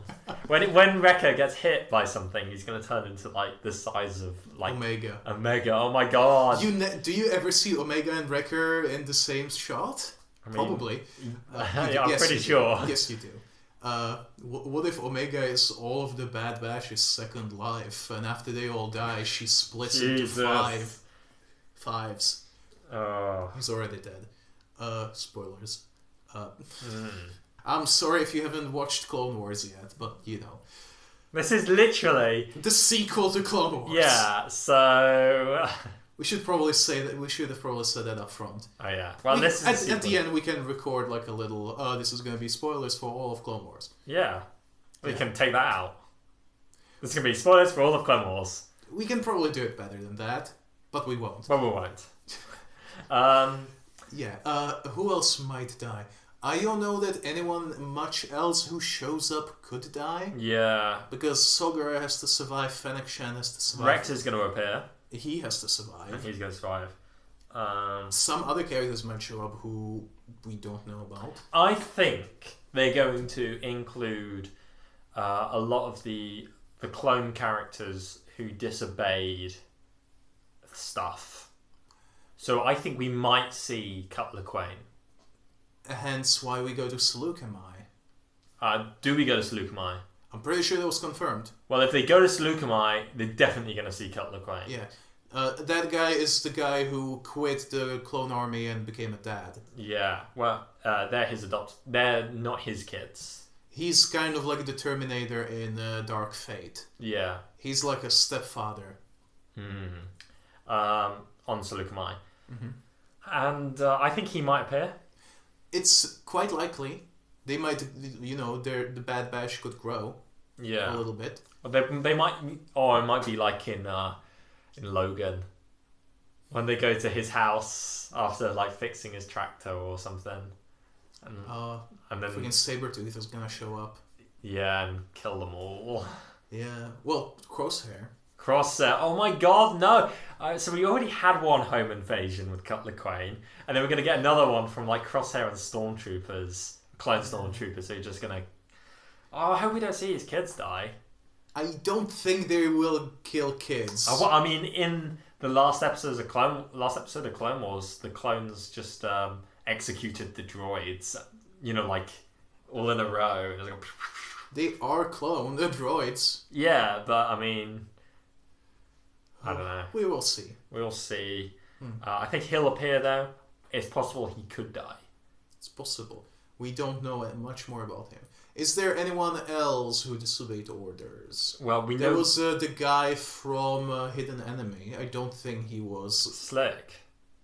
Was he the bad guy? Yeah, it's like Slick. Slick's the traitor. Yeah, he could. As far as we know, he got captured and got sent to prison. Yeah, that we know about. They could spring him or something. Why would they want him though? I don't know. He worked with the Separatists. I don't know. Yeah. Well, as I said, they might be working with Separatists anyway. I was talking about ex-Separatists, where we see Lux Monteri on Onderon. That would be cool. Because he is the son of Mina Monteri, who was the senator for Onderon in the Separatist Senate. And she was the hero on both sides. She was, yeah. So will we see Lux Monteri? That would be cool. Canon death, perhaps. I don't want him to die. I like either. Lux. I like him. He's friends with Ahsoka, I think. He was. Yeah. Will we see de-clone freaking Boba Fett? I was thinking about that. This could be where they could slot in his duel with Cad Bane. I think that would Star Detour too much from the Bad Batch to have it like. It's not like in Clone Wars where you can have alternate points of view per episode. I don't think Bad Batch is going to be like that. I could be wrong. I don't think he will. There will be a whole episode with just Boba Fett and Cad Bane. Maybe he will like work with Bad Batch to do something, and then in like a post-credit scene, they'll just put in that whole duel. What if young Boba meets Fennec Shand? I don't think they met before. How do we know? I don't think we know, but I think she would have mentioned that they knew each other, not just that he saved her life. Mm-hmm. I don't know. I mean, they don't have to mention everything. They don't, but I don't think it would fit. I wouldn't mind if she like forges some sort of a connection with them, even though they're hunting her or something. I think Fennec Shand will form a connection with some of the Bad Batch. Yeah. Enough to make her have an affinity to that recognizable face. Yes. Because I think it's implied that there's some sort of relationship. Well, working relationship. Well, I mean, it's either way, isn't it? Which way is it? What do you mean? Is it working or a romantic relationship? I don't think it's romantic, but... How do we know what Boba Fett's romantic relationship is? We don't know that he is even romantic in any way. Yeah, it's true. I don't think we have... Unless I'm forgetting like some scenes in Clone Wars where he's like I don't know. He's a kid in Clone Wars, though. He's like 14. Yeah. Yeah. He is forced to kill people by Aura Singh. Yeah. He does not have a great life. He died. Well, I think Boba Fett in Clone Wars is one of the most interesting characters. He gets shut in a box for a bit. Or was that in Dark Disciple? That may have been in Dark Disciple. Yeah, I don't think Boba Fett was in the box episode. No, not the box. It's like a literal just a crate. Oh. Not the crate that, dragon. That was in... Not the planet crate. Yeah, that was in the episode with Asajj Ventress when she was bounty huntering with them. Oh, so it wasn't Clone Wars. Yeah, on the underground planet with the big monorail. Oh, Malevolence Ryloth. Yeah, it was a great episode though. I really liked it. Yeah, because all of Clone Wars. Because Asajj Ventress finds out that they're protecting this child bride for this sleazy baron from this planet. And is like, fuck this, and so she breaks the girl out and then lets her family, who are the oppressed people who live underground, lets them take her home, and then puts Boba Fett in the box and gets the money. That's funny. Yeah. I think that's the last time we see Boba Fett in Clone Wars as well. You would have seen him in Dark Disciple, which I'm pretty sure was meant to be like 6 arcs long. Yeah. Oh. Like 3 arcs with Ventress and 3 arcs with Quinlan Voss. And it's very possible that we will get a lot of Dark Disciple type things in Bad Batch, because originally, I'm pretty sure this isn't the case in the books, but in the original arc, we were going to go to what's it called? Plutonia, with Orto Plutonia. Yeah. No, it's not called Plutonia. It's Pantora. Well, I keep saying Plutonia. The Pantora. No. Pantorans live on Orto Plutonia. No. The Taus live on Orto Plutonia. Orto Plutonia is the planet, and Pantora is the moon of Orto Plutonia. Okay, fair. And the Pantorans are from there. So I think in Dark Disciple we were going to go to Pantora. And is that the planet with the onion-shaped buildings? Yes, because I think I checked, and that's not the same planet that's in Dark Disciple. No, but I mean in the original arc, they were going to go to Pantora, and those onion-shaped towers. We see that kind of stuff in an episode of Clone Wars with George Lucas. Those episodes. Oh yeah, with what's his face? I can't remember his name. Papanoida, yeah. So we see Pantora then, and it looks like one of the planets we see in the Bad Batch trailer. Well, it is 14 plus episodes long. Yeah. Maybe Bad Batch is how they're salvaging some of the reels. Yeah. I don't think we're going to Utapau because it's a bit late for that. And also, Dark Disciple did take place before Order 66. But, some of it might be repurposed. Yeah. We also... I think the Pantora thing is more very likely as well, because in Star Wars Squadrons, recently they released an update when you can play as Pantorans as the Empire.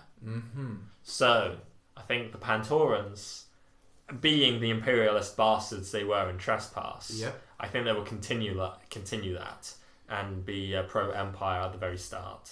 It's quite likely, because we know that Senator Chuchi.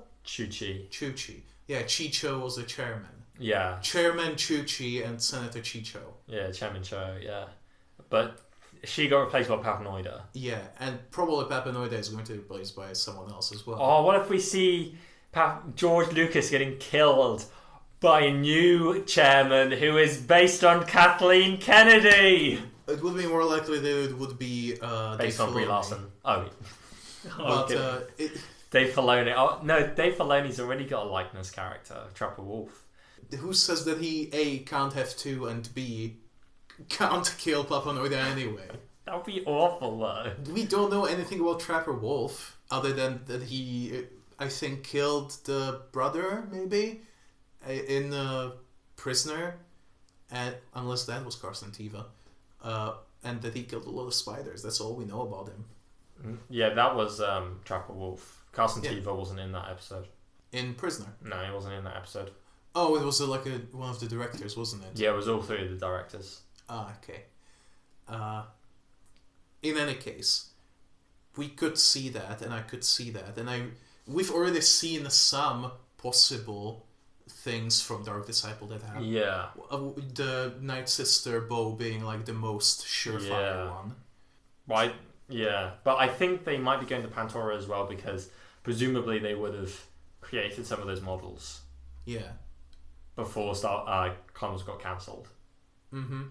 I mean, at least the concepts for the models. Exactly. And, like, so they were like reels. They were like, well, we may as well go to Pantora then. And as I said like earlier, Pantora looks like one of the planets, like from the exterior, from space. Yeah, just like Raxus.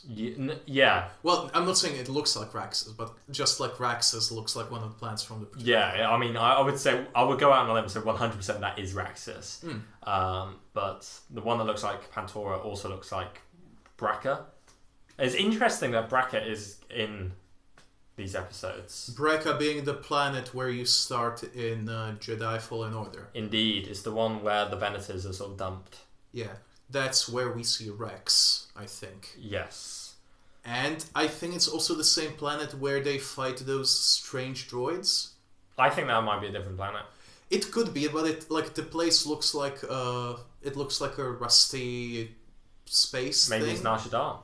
It could be Nar Shaddaa, but and also, was it like the droids that they destroy by lighting one of the engines? I think that is on Bracca. So I think that overloading of Venator's engines on Bracca. Yeah. And I think with the droids, I mean, it could be on Bracca. But I think those droids are mining guild droids. Interesting. Because they've got the yellow. Interesting, yeah. I thought, based on absolutely no evidence, that they might be like precursors to the HK units we see in Mandalorian, but mining people, what did you call them? Mining guild. Mining guild makes more sense, I think. We see mining guild in Rebels. In Rebels quite a lot. Yeah. Yeah, that makes sense, but I'm not sure why they would... Well, who knows? Could be any number of things. Yeah, we don't know where they are.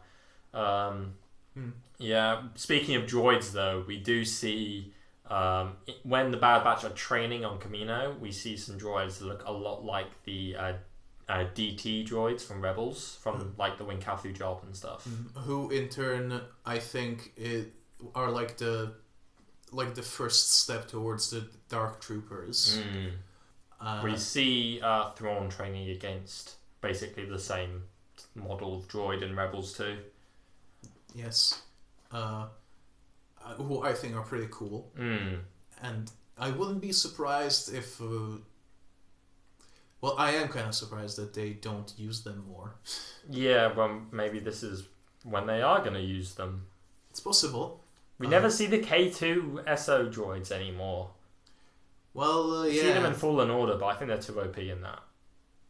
They are kind of like bosses, which is a bit strange. I don't like that, because that sort of defeats what I thought was the point of them in Rogue One. I thought they were tactician droids. Yeah, exactly. I thought they were like tactician droids and sort of like walking data. Like they store data that instead of being transferred across, like wires and stuff that can be intercepted and hacked, they just like walk around with it inside them.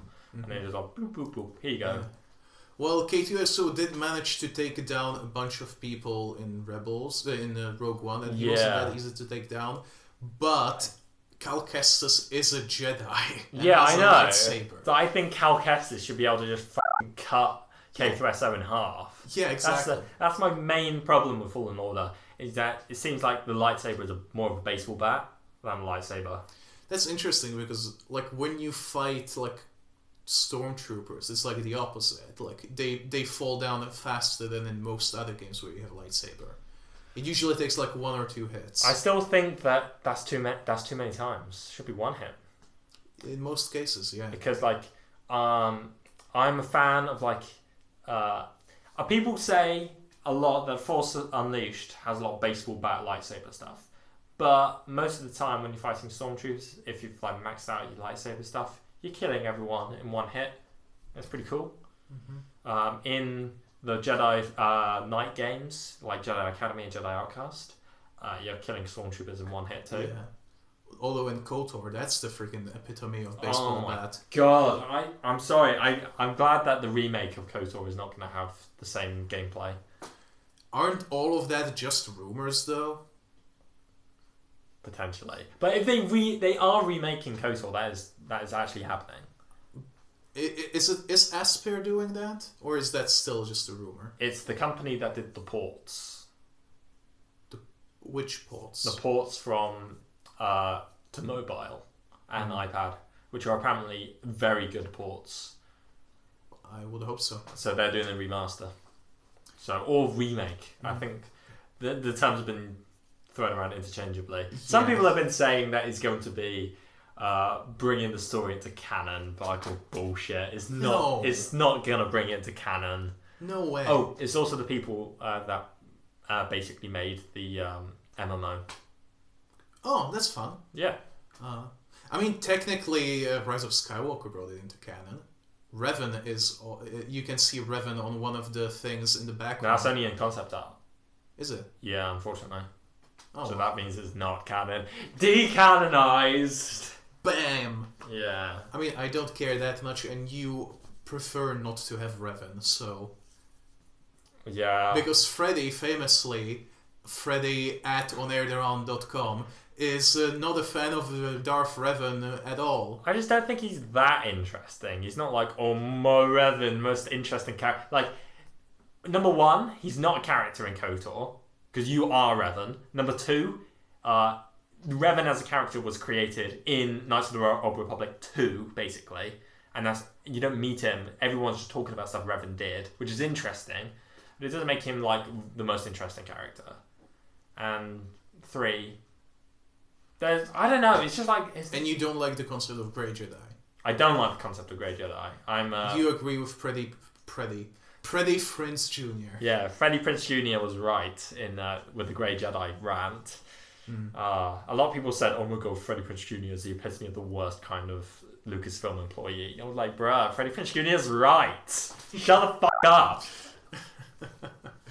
You're just saying that because you're also named Freddy. Yeah, Freddy Gang Unite. Freddy Master Race. Oh god.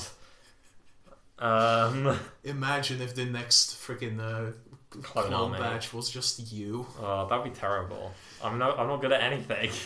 Would be a good tactician. No, I've when I used to play Total War, I was absolutely dog shit at it. It's like I could not do that kind of stuff in my life. Yeah. It's too stressful. Rohirrim charges don't work.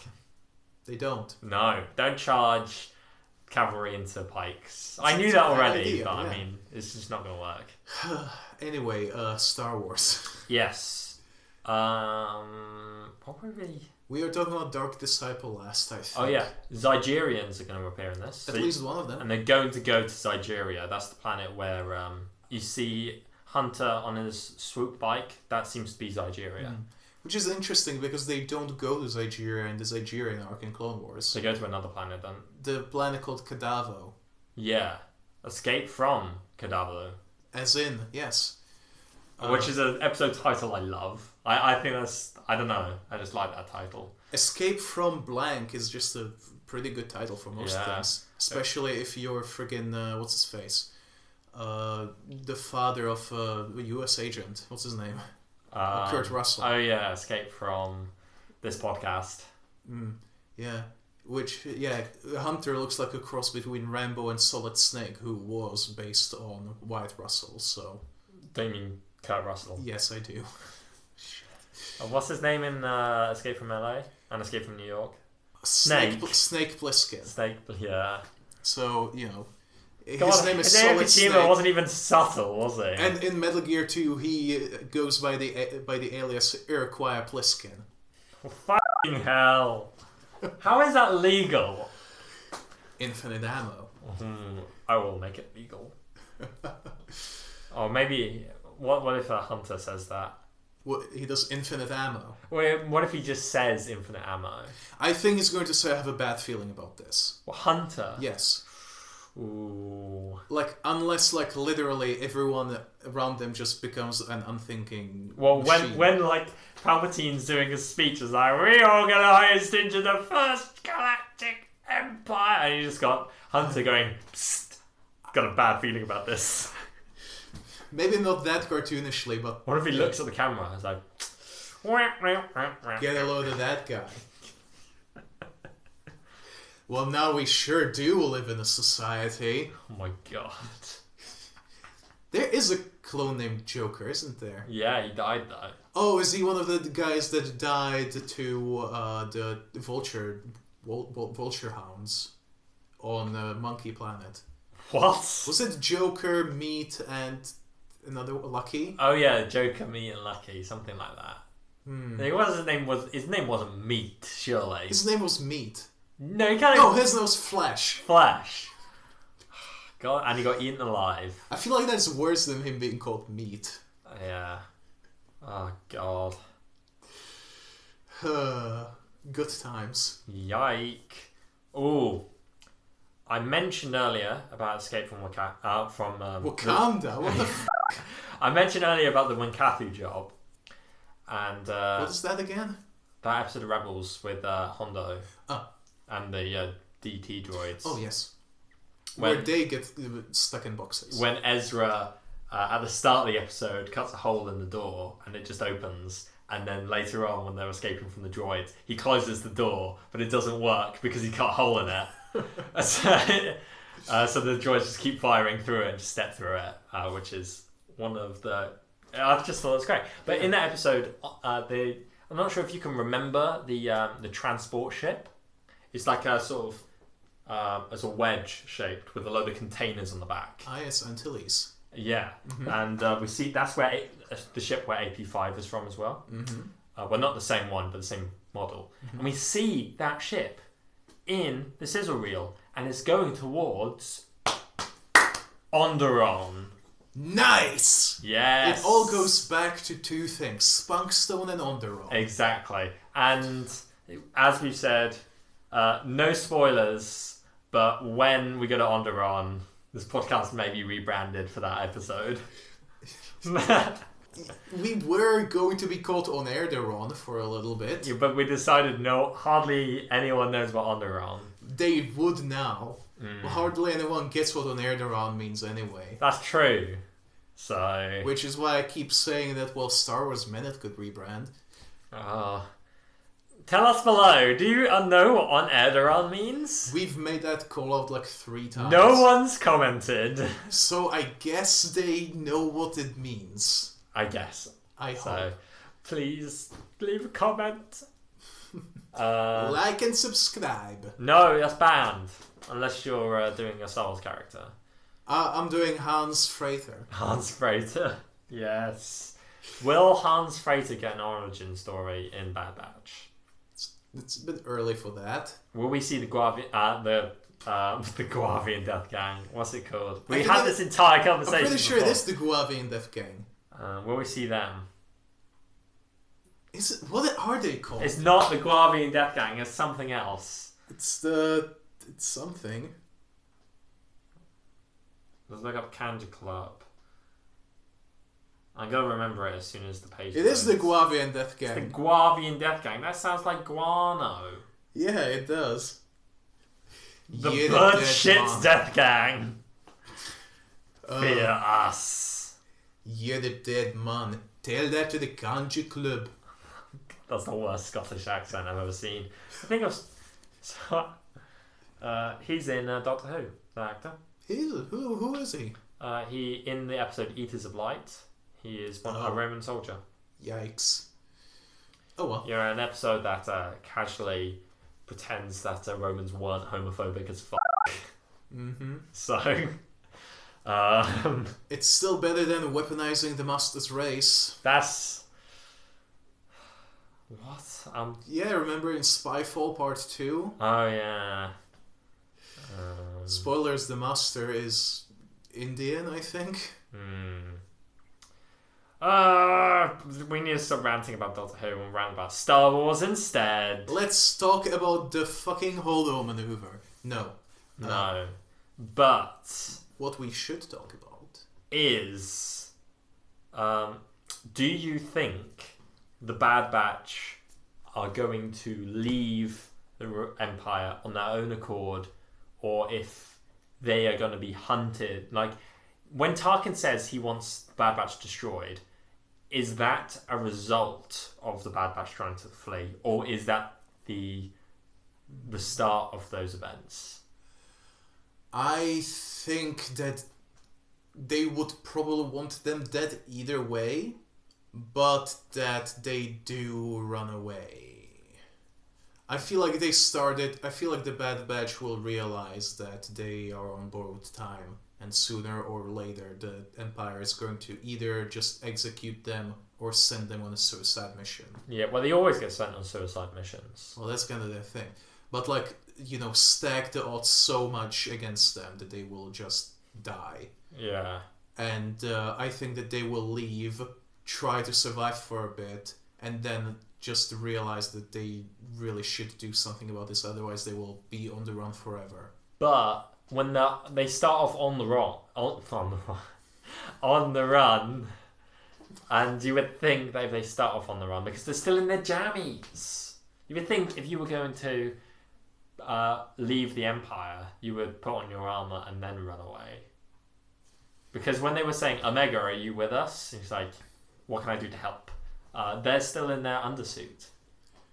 Well, that's just a little detail, Yeah. You know, maybe they have their suits already loaded on the ship. I don't know. It's going to be interesting to see. We will see some of it as early as next week. But some of the footage we've already seen. We had already seen some of the footage back in the Siege of Mandalore. What? In the reel at the start. There is a one of the shots, and I checked this just before the podcast. So they go over, battles and, Kato Neimoidia with Plo Koon. You got Felucia with Ayla Secura and Bly. And you also see this other one with this other shot of the clones running away with the ATT and the big explosion behind them. That shot we see in the trailers. Whoa! So that is from Bad Batch. So that is the same battle. Does that mean that they fleshed out that battle for the show, or just that they took it for the trailer? I think they took that for the reel of Mandalore, Siege of Mandalore, because we see an extended version of that battle in the trailers.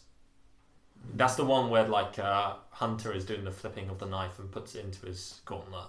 That is the same battle as that. And I remember when Siege of Mandalore came out, people speculated that battle was the Battle of Jabim for some reason. Jabim? Yeah, you remember the Battle of Jabim? No. That's the one that lasted the entire war. It's one of the ones that lasted the entire war. Remind me what happened on Jabim, or... It was sort of like Star Wars Vietnam. That's Umbara. No, it was genuinely... Umbara was more like Star Wars... Had elements of Star Wars World War One in it. But Star Wars Vietnam, in the sense that... So, there was a civil war on Jabim between people who wanted to leave the Republic and people that wanted to be part of the Republic. And then the Republic were like, okay, let's help the people fighting for us. And then there's big extended war, first use of ATTEs. Lots and lots of people die. And then at the end, it's not the end of the battle, but the end of the part of end of the first phase of the battle, the Republic decide to pull out all of their troops in the middle of this entire conflict and just leave the Jabim freedom fighters basically on there. Fun. And so there's this bit, it's in the comics, so there's this bit of Anakin and a lot of clone troopers leaving on LAATs while the soldiers, the pro-Republic soldiers in Jabim are like, where are you going? Or take us too. And they was like, nope, bye-bye. And they all get massacred. Were there any other Jedi? Yes. Was there a guy like Vasek? I believe there's some Jedi that die. Because earlier today, I pressed a random article on Wikipedia, And I'm fairly sure that one of the Padawans that dies on Jabim showed up. Whoa! Which is such a freaking weird coincidence. Yeah, because I think a lot of people die. A lot of Jedi died on Jabim. To bring you this information. Yeah. So I remember this time last year, people speculated that the Siege of Mandalore battle that was shown was Battle of Jabim. But is it actually Jabim? I doubt it, because Jabim was more like a mud type one. Yeah. Like, what's it called? Mimban in Solo. This one goes out to mud jumpers on Jabim. We really could have called ourselves the, the voice of the Galactic Republic or something. Well, we didn't know. The voice of the Grand Army of the Republic. We didn't know. I know. There was like 12 episodes, well, more. It was like 15 episodes into the podcast. We are 26 episodes into our podcast. That's mad. It is. It's half a year. More than half a year. If you watch every one of our podcasts from now, every week until they're done, then you're gonna... That's an entire year. Like, you would finish a year from when we started. Well, not really, because we took at least like a month's worth of a break. Yeah, but that would still be a year from when we started. If we took a month break, that would be more than a year from when we started. Yes. That's mad. Very mad. And 14 more episodes of Bad Batch, baby. I hope it's good, because otherwise it'll be painful. Yes. If it's bad, we can just switch back to Clone Wars. I don't think it will be so bad, Batch, that we have to switch. We will... Well, if it's bad, then we will have more to talk about. That is true. As we all know, complaining videos get more views on YouTube. Mm-hmm. So... Yeah, we will do a freaking... well, we will be the pre-bridge PewDiePie of podcasts. What? You know, pre... Oh, pre-bridge, yeah. Oh, God. Yeah, pre-PUBG bridge. Yeah. I still love it, yeah. Yeah, we'll just do like... What do they even call them? Like Scream videos, or...? Yeah, screamers and stuff. Yeah. Oh, what if there's like a moment in Bad Batch when we can warrant editing something onto that bridge? Like when Anakin got on that bridge, in the first episode or something. Or Siege of Mandalore. Yeah. Was that Siege of Mandalore? Yeah, that was on Yabana. Your mama? Your mama city! Yeah. Oh, that's the one people were disappointed wasn't Cato Neimoidia. Because in the books... Labyrinth of Evil? Yeah, in Labyrinth of Evil. Of Evil. Evil. Evil PL. Whoa! Yeah. Yeah, because that's what happened just before episode 3. Indeed. I wish some parts of Labyrinth of Evil were... I said evil. I'm pretty sure you said Labyrinth of Evil. I hope some aspects of Labyrinth of Evil are still canon, because I think it's important that, like, how Grievous was able to invade Coruscant was using secret hyperspace lanes that Palpatine got. From the Nihil! Not from the Nihil. Well, not from Nigel. Nigel. Marciano, leader of Nigel. Making plans with Nigel. That was also the time on Cato Neimoidia that didn't count. Exactly. In Labyrinth of Evil. But speaking of the Nile, do you think that it's time for well, kind of. But do you think that it's finally time when they will start bringing elements of High Republic into on-screen things? How? Just mentioning it, at least. Oh, what will they say? Oh, this really reminds me of chapter 17 of Light of the Jedi. Well, the way they do it in comics is like every step of the way they're like, oh, we found this High Republic era ship and this High Republic era droid. Oh my god, Nile architecture! Yeah. Oh my god, they are using Nile rhetoric. That's so bad. We need to stop them. They're trying to sell this Nile path engine on the black market. It seems like how Marvel Comics tries to copy the movies. the Star Wars comics try and put in whatever references to the current thing. Yeah. Or tie in with the current thing.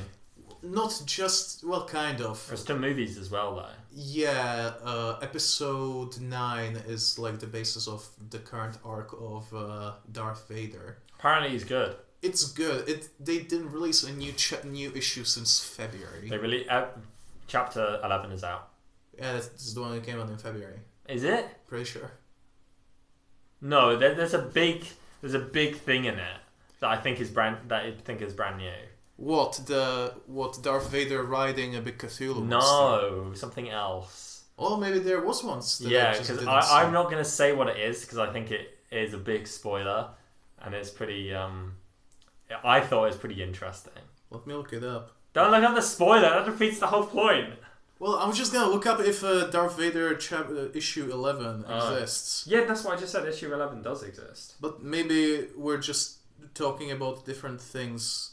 I'm talking about Darth Vader comic. Publication date today, actually. Yeah. Okay, fine. You gotta read it. I will. Right now. Pausing the podcast so I can read Darth Vader 11. That's a joke. Bad joke. Stop me, please. Let's start talking about something else. Something else? Like, if you do actually think that they will start bringing up the High Republic in the Bad Batch. How will they do it? Just whatever. They go to Raxus and they find a ship from that era or something. That would be like finding a 900-year-old thing in real life. Well, technically it would only have to be like 200 years old. What? Oh yeah. It takes place is it 400 or 200 years? I think the High Republic era ended 200 years before Episode 1. Some people are trying to say that High Republic ended just when Episode 1 began. No! And that's how they're saying the Acolyte is Palpatine. No! So it scares me. I hope that's not true. I think that there is technically a chance that Palpatine may have been alive during the end of High Republic era, but it did not start with the end with the beginning of Episode 1. Yeah. Oh, God. I hope not. Otherwise that would be not cool. Why did I write down High Republic? I wrote it down, but I don't know what the thing was that made me think about Speaking of High Republic, Yes. tangents and lists that we make, so listing High Republic references, listing food, there's a fight scene in the clone canteen. There is. That was in the Sizzle, I believe. Yeah, which is pretty cool. And I think we may have mentioned that in... No, we only talked about the movies. Never mind. Yeah, we didn't mention it in our list of canonical appearance of eating food. And Not of just food, of eating food. Yes. Hence why we didn't talk about that dinner scene in Episode 5. Totally not because we forgot. Definitely. Definitely not. 100%. But our rules meant we didn't have to, technically. Yeah. But yeah, so we see a fight in the canteen, but Crosshair throws the tray at another clone trooper. So why is Crosshair getting into a fight with other clones if he's going to betray the clones? So does Crosshair die, or does he betray the clones? Maybe he has like a moment of doubt before he betrays them. We will see. Like, whatever happens, I'm pretty sure that the escape from Camino will be like at the end of the first episode. At the end of the first episode. Or yeah. maybe not the end, but in the first episode. Yeah, I can see that happening. Because the description when the Bad Batch was announced was that the Bad Batch were going to become mercenaries or something to make their way into the galaxy, become simple men in the galaxy and or universe. It's weird that they become Boba Fett's before Boba Fett is... Well, Boba Fett was already Boba Fett. Well, kind of, but no, he's not his full potential yet. Well, how do we know? He's got Django's armor.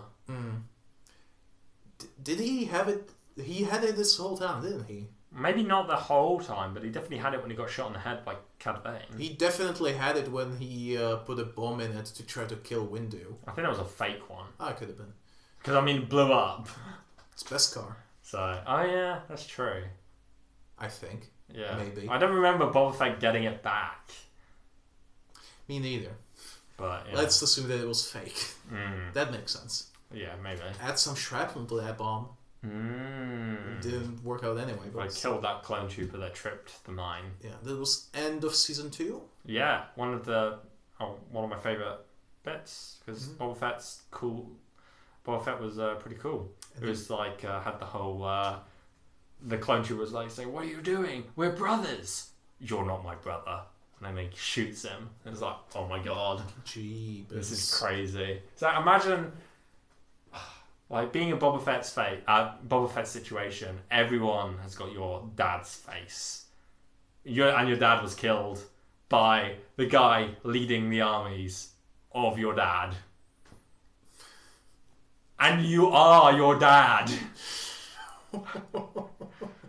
This is a real Dave Lister situation. Yeah, it's like, you're your own dad, everyone else is your dad, and they all think they're your brother. And they think that your dad was a bad guy. Yeah. But they are the good guys, even though they are your dad. Exactly. Yeah. They are on every level, and not in. You don't have to. I'm not going to make the wolf thing, apart from maybe Wolf. Whoa! What if Wolf is actually Jango Fett? Whoa! If that was the thing, wasn't that was a comic, wasn't it? When when a clone trooper had a family, and then had a child who Boba Fett killed. Remember? Do you remember that? I do not. Mr. Sunday Movies covered it. I think it was a Boba Fett comic. Was it the old one where he blows up a sandcrawler? Or a sandcrawler pushes him into the Sarlacc pit again? No, what? I don't know. I feel like he fell into the Sarlacc pit again or something. I think he did, yeah. It was funny. It's been a while since I watched that video. Why It's do we keep plugging Mr. Sunday Movies? We talk about all the time. waiting for them to plug us. True. Maybe one day. We got a plug from... Who was it again? Was it Adat Chat or... Well, Azad Chat mentioned us when I made him the map for his Moff Gideon Theory video. Which gave us a bit of a spike in viewers. By which I mean 10 views. Money. Spike is a spike. Yeah. Oh, Data spike. Whoopie. That was very whoopie credit. Yeah. Thanks, Atat Chat. Thank you. Shout out. He doesn't make videos anymore. Yeah. Why? Because he was sick of the toxicity in Star Wars fandom. Oh, yeah. So. And was it Eckhart's Ladder that you said you're worried it might become a bit more like... No, it was Atat Chat. If he didn't, he would have. Yeah, no, well, maybe. But I don't know. Eckhart's Ladder seems pretty, thumbs up from me. I like him quite a lot. So, I don't know. I don't watch the toxic Star Wars channels. I stick with Eckhart's Ladder, Star Wars Explained, and Templin as well. If you want Star Wars toxicity, just look at the comment section of the... Is it still going on? I know we say this every week. I haven't checked since last time. Let me see. Oh, God. I think you have checked. I actually have not since last time we talked about it. It was a shit check, sorry. Thank you. Does that make me the racist? Of course. Ah! Yep, still 4.4 thousand thumbs down. And Why? And 1.8 up. Oh, that's so depressing. Yeah. Star Wars fans are terrible. Some of the worst. Yeah. If Hitler still has worse fans, but it's a pretty tight race. Borat has worse fans. No, it doesn't. I'm sorry. I like how you're going to have to bleep that out, though. I will. Who do you think has... What do you think is a more obnoxious impression? Yoda or B-word? More obnoxious at first impression. No, not first impression. Would you rather only talk like Yoda or only talk like B-word? Oh my god, that's hell! God. So when talking like Yoda, does that mean having the weird voice or just the tense switch? Just the tense switch and you say a lot, but you can keep your own voice. I feel like talk like Yoda. I feel like I do, and that doesn't. No. And same with, but if you only talk like Borat, you have to do you're always doing an impression. I would rather do Yoda. But you would have to. Are you sure? I don't want to speak like B word for the rest of my life. Well, me neither. But at least I wouldn't have to do the backwards speaking. Well, what if it came innately? But what if you were like, we will shoot you if you don't talk like Yoda for the rest of your life? So you have to like consciously think about it. That would be so difficult. Exactly. Oh, and Yoda doesn't even speak that way every time. He only speaks like that way half the time. Sorry. In live action, that is. I know, yeah. Less often in the sequels than in the prequels, I think. Huh. I don't know. Well, which would you... So you would rather do B-word? Oh, yes.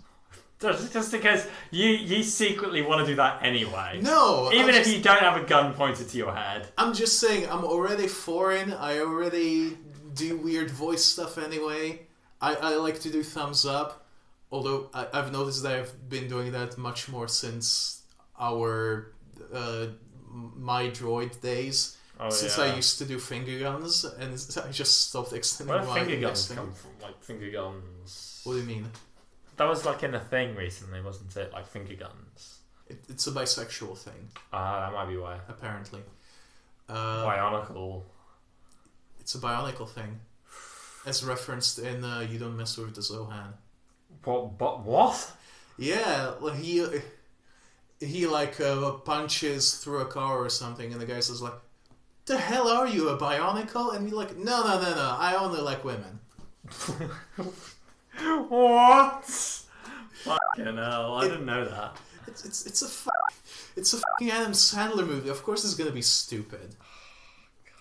Would you rather only watch Adam Sandler movies or the scary movie type movies? Oh, fucking hell. I thought if you were going to say like a Star Wars movie on Lake for the rest of my life, yeah. But scary movies, I've already said one of the things that happens to some of the characters, and I don't want to repeat that. Yeah, it's bad enough. Those movies aren't good. But what about, you get to watch... Oh, you only ever watch Adam Sandler movies, or you can only watch Rise of Skywalker.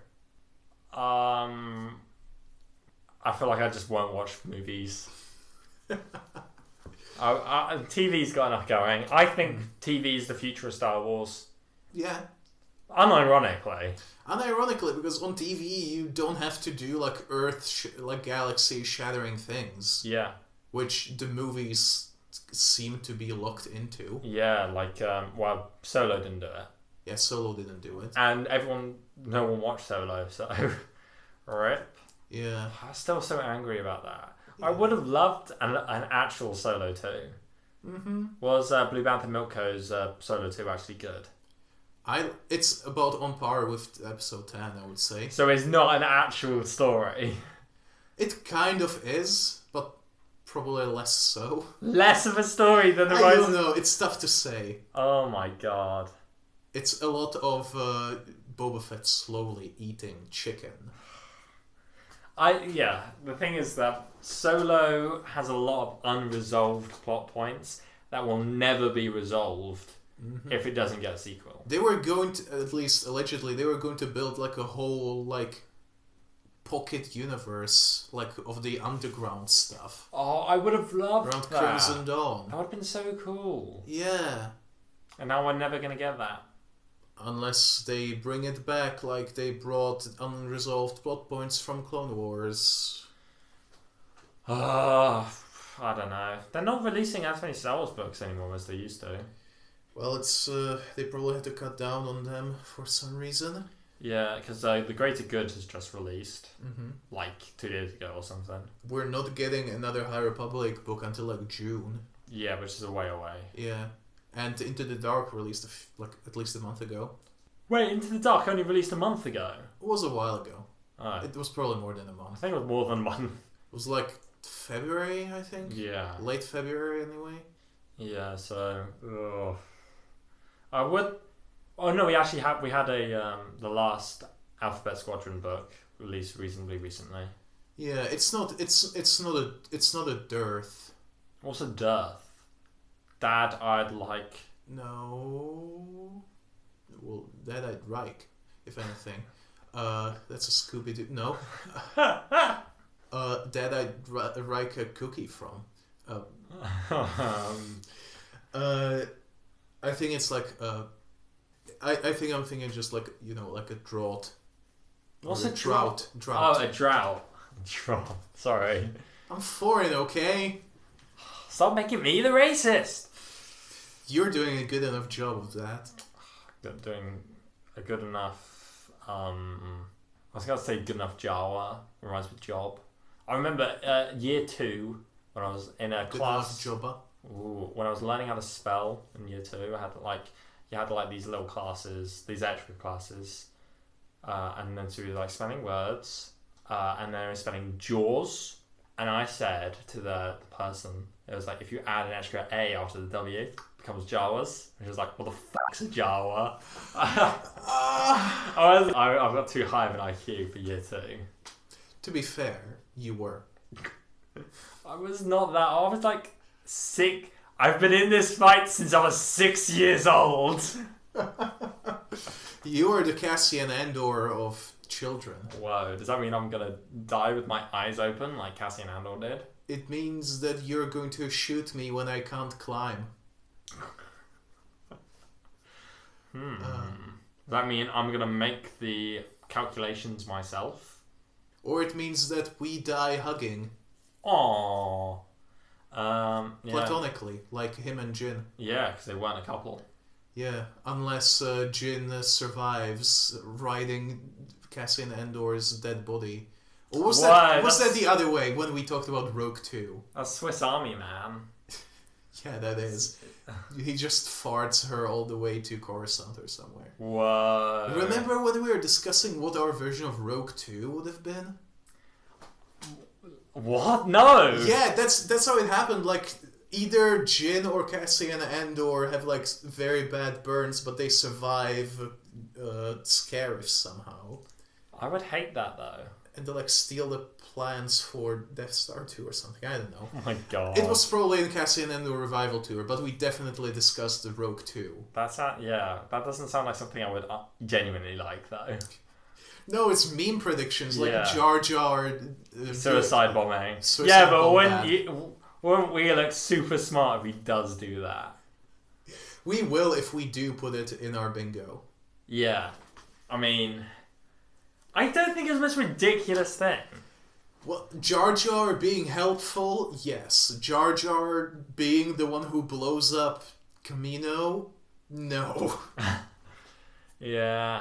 But the thing is, the Kaminoans... to go back to the thing about, like, will all the Kaminoans die? The Kaminoans, as, like, a medical sort of institution or whatever, still exist by the Mandalorian, don't they? Because Pershing is a member of them. Yeah, unless they're just using, like, old iconography. Yeah, but which why? Not. Why would they...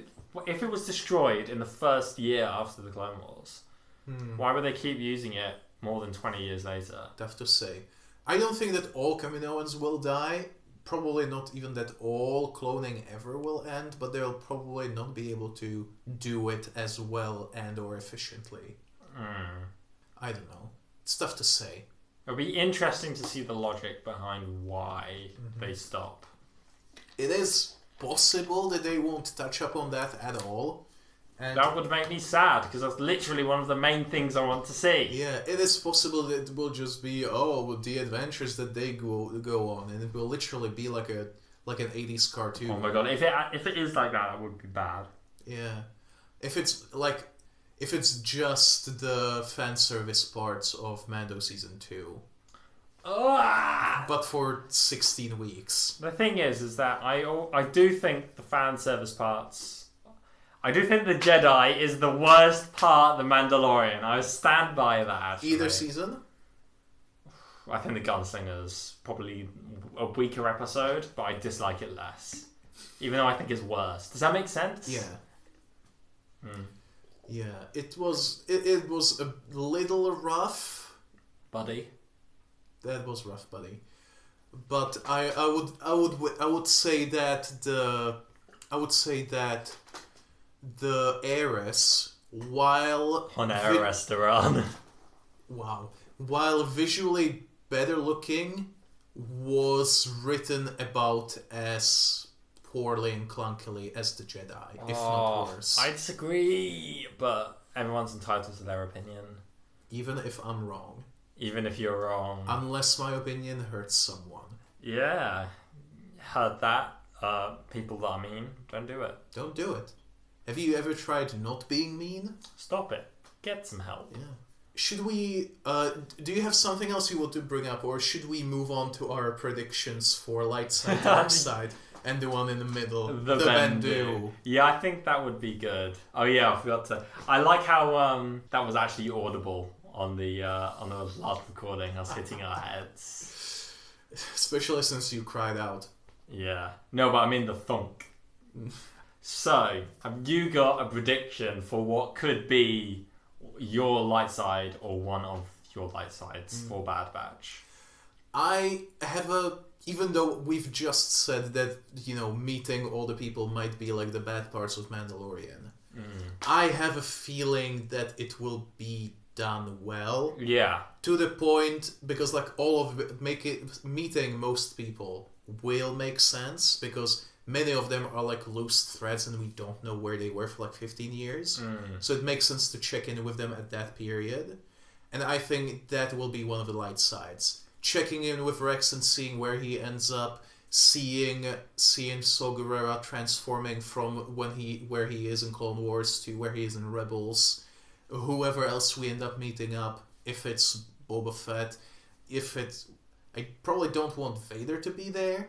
Even though I have a feeling that he will have to be at least like seen or mentioned. I think if we see Vader, it might be in like a Palpatine speech, and we'll just see him standing there. That would be okay. That would be fine.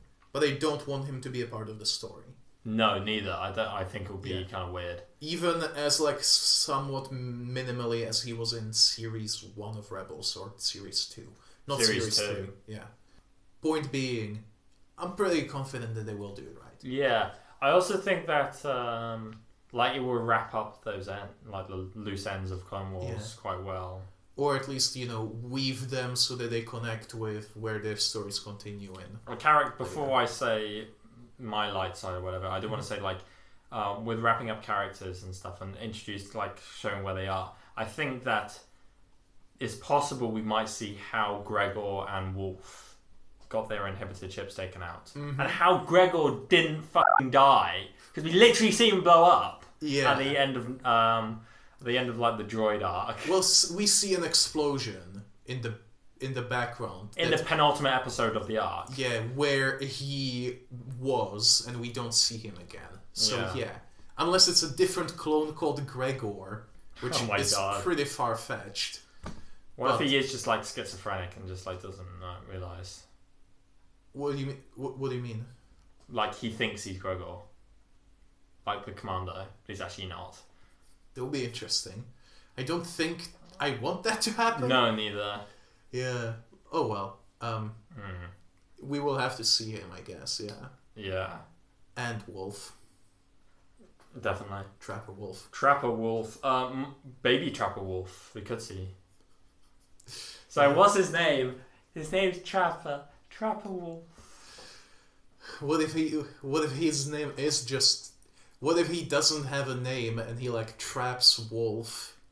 They meet him in the wilderness.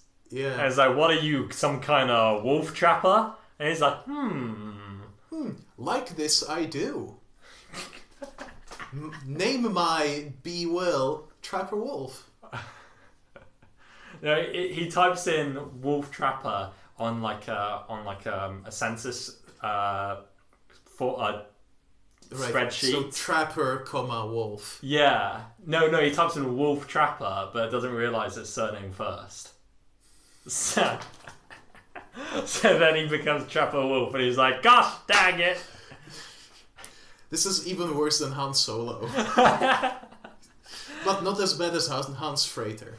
Yeah, that's true. Oof. That is the most cursed character we've made. Well, no, there's Hans Girth, but Hans Frater is still bad. Hans Girth. Yeah, fucking hell. No, Hans Gerst, sorry. Yeah, Hans Gerst comes from Hans Girth. Yeah. Why? Why did we talk about... Because we were talking about Shreklong or something. God damn it. Anyone just like listening to this is like, what? Every word we say. Hans Frater? Girth? Gerst? Shreklong?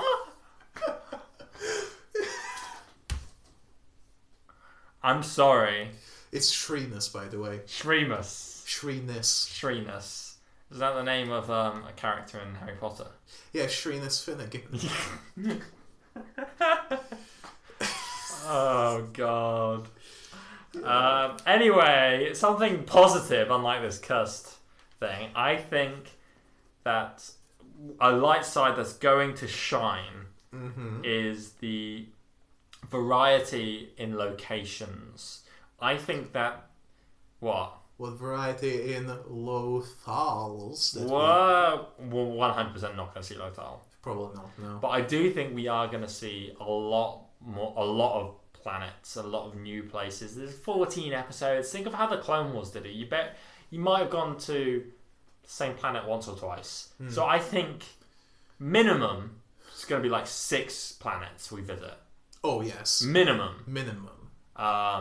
I would say more like actually. I mean, we've probably already seen at least 6 planets in the trailers. Yeah, I think there's going to be more. We've got Camino, Braca, and at least 3 more. Saleucami, Pantora, Raxus, Onderon. That's 6 already. Yeah, and there's going to be more. Definitely. Definitely going to get some sort of Coruscant. They're going to get some sort of something. I don't know. It's going to be Nigeria. That's another one. Oh, there's already 7. 7 confirmed ones, basically. Yeah. So that's canon. I think it's going to be really interesting to see it as well in the high def Clone Wars style. So, well, the season 7 style. So it's gonna be absolutely beautiful. We're gonna see everything in such high def, and it is gonna be a bit of a culture shock going from season 1, which even though we said doesn't look bad, go from season 1 to Bad Batch is gonna be. It will. And then going back to season 2. Well, no, end of season 1 even. Oh my god, yeah. Did you forget about it? Senate mode. Hostage Crisis. Hostage Crisis. I thought it was Time Crisis for whatever reason. Whoa. That's a DC thing, maybe. Just look at that friggin' shot with Rex in it. It already is beautiful. It is. Yeah. And I wouldn't be surprised if they saved the best looking stuff for this. Not trailers, yeah. Yeah. Yeah, friggin' the variety of places, that's gonna be freaking off the charts. Although I'm not sure if there will be new planets as opposed to revisiting. I hope there'll be new planets. Maybe planets that we haven't seen but heard about. Yeah. Yeah, I agree. Will we see the droid attack with the Wookiees? We saw that in episode 3. I know, I just wanted to do a meme. Yeah. I was trying to remember what planet Quinlan Voss went to Boz episode Pitty. 3. Thank you. What? I was about to say, what if they do go to Boz Pitty? Yeah, we're What if that's sure they the go planet? to Dathomir? What if that's the planet they were fighting on against droids and presumably It's not unlikely. the battle that was in the real For Siege of Mandalore, where the Bad Batch are fighting against droids. I would say hands down, that's going to be the first bit of Bad Batch. I would go out on. I will say on Twitter, I am wrong and I am terrible at things if I get it wrong. So I'm certain that will be one of the first things we see. It's possible. And I have a vague feeling that either Palpatine's speech or that shot with Omega with the hyperspace things in her eyes will be the last shot of the first episode. Yeah, I could see that as well. Yeah, both of them are good episode closers. Yeah. So I think that battle could be the Battle of Boz Pitty. You never know. We haven't seen it. Would be a pity. Or it wouldn't be a pity. It wouldn't be a pity. But I don't think we'll see Jedi, actually. Yeah, maybe not. Maybe not. But oh well, we'll see. We shall see. Something we shall also see is, unfortunately, negative. So what do you think is a negative, your dark side, if you will, of Bad Batch? My dark side, if you will, of Bad Batch is that I'm worried that the characters of the Bad Batch will still be very much undeveloped. Yeah. Maybe with the exceptions of Echo and Hunter. Yeah. But the others could just be cardboard cutouts. Because I feel like with Echo, you have to develop him as a character because he's been through so much. It would be weird if he only becomes like, you know, just the computer hacker. And like in the trailers, it looked like Hunter had some like introspective moments with like going somewhere on his own speeder and things. Yeah, on Zygeria. Yeah, presumably. Well, his name is Hanster. Hanster. Yeah, not Hunter. Like Joseph Kerr being Joe Kerr. Yes. Or Arthur Fleck. Which is such a baffling decision. Never mind that. Never mind. What do you mean? Like Arthur Fleck. Like I still don't get it. His name is a reference to Ben Affleck. Oh, is it actually a reference to Ben Affleck? Well, what else would it be? God damn it. It's kind of dumb. Why else would it be called Art Fleck? Yike. But back to Hunter. Yeah. I think that, like, Crosshair will either jump ship or die. Tech, what else do you want to do? I don't think he will have a character. Wrecker, nothing either. Omega probably will. Everyone who isn't the Bad Batch will probably have a character. Yeah, I think, like, none of them are particularly interesting in the Bad Batch arc, anyway. No, that was one of the reasons why you keep saying that it was, like, one of your least favorite arcs. Yeah, I think it's also because I'd already seen it. Maybe. Like, because I'd literally seen the reels. Yeah. But they're very paper thin. That's why I call them the G.I. Joes, because they're colorful and they look cool, but that's kind of it. Yeah. Wafer thin. Do you think they'll say knowing is half the battle? I don't know what that means. Wait. I thought that's what they say in G.I. Joe. I don't know. Oh, God. Oh, well. I don't know G.I. Joe. Neither do I. What I do think is they're going to say is I have a bad feeling about this, and that's about it. Yeah. Or that we're just simple clones trying to make our way in the galaxy. Oof, that could happen. Yeah. Speaking of bad things, yes. What's yours? I think there's a possibility that the Bad Batch will infringe upon what I like about this period. I think it's possible they might try and introduce things like Star Destroyers too quickly. I think they might try and introduce, like you said, I think last week, about TIE fighters being in Bad Batch, and if that happens, I will be sad. I just said that as a joke, like a pun on ties. Yeah. But if it happens though, I will be sad because I like V-Wings being used as like the go-to fighter in this period because V-Wings are the best kind of starfighter there is. I like the grey painted Venators. I like clone armor being used for the first stormtroopers. If they then like go, oh yeah, we got new armor for you, or we got new Star Destroyers. It's less of a fear, but I don't think will happen to that extreme, like realistically. But I do think there will be something like that that might happen. It might, because the Ahsoka book talked about there being stormtroopers and TIE fighters and stuff. Not mentioning like clones and stuff. And that was meant set like a year after. So I'm hoping that they don't go that route. Yeah. Well, as we've talked about, we don't think that Bad Batch will take place like I think that it will be done at the latest like half a year after episode 3, and that's like the very, very latest that it would be. It's probably going to be like 2 months maximum. Yeah.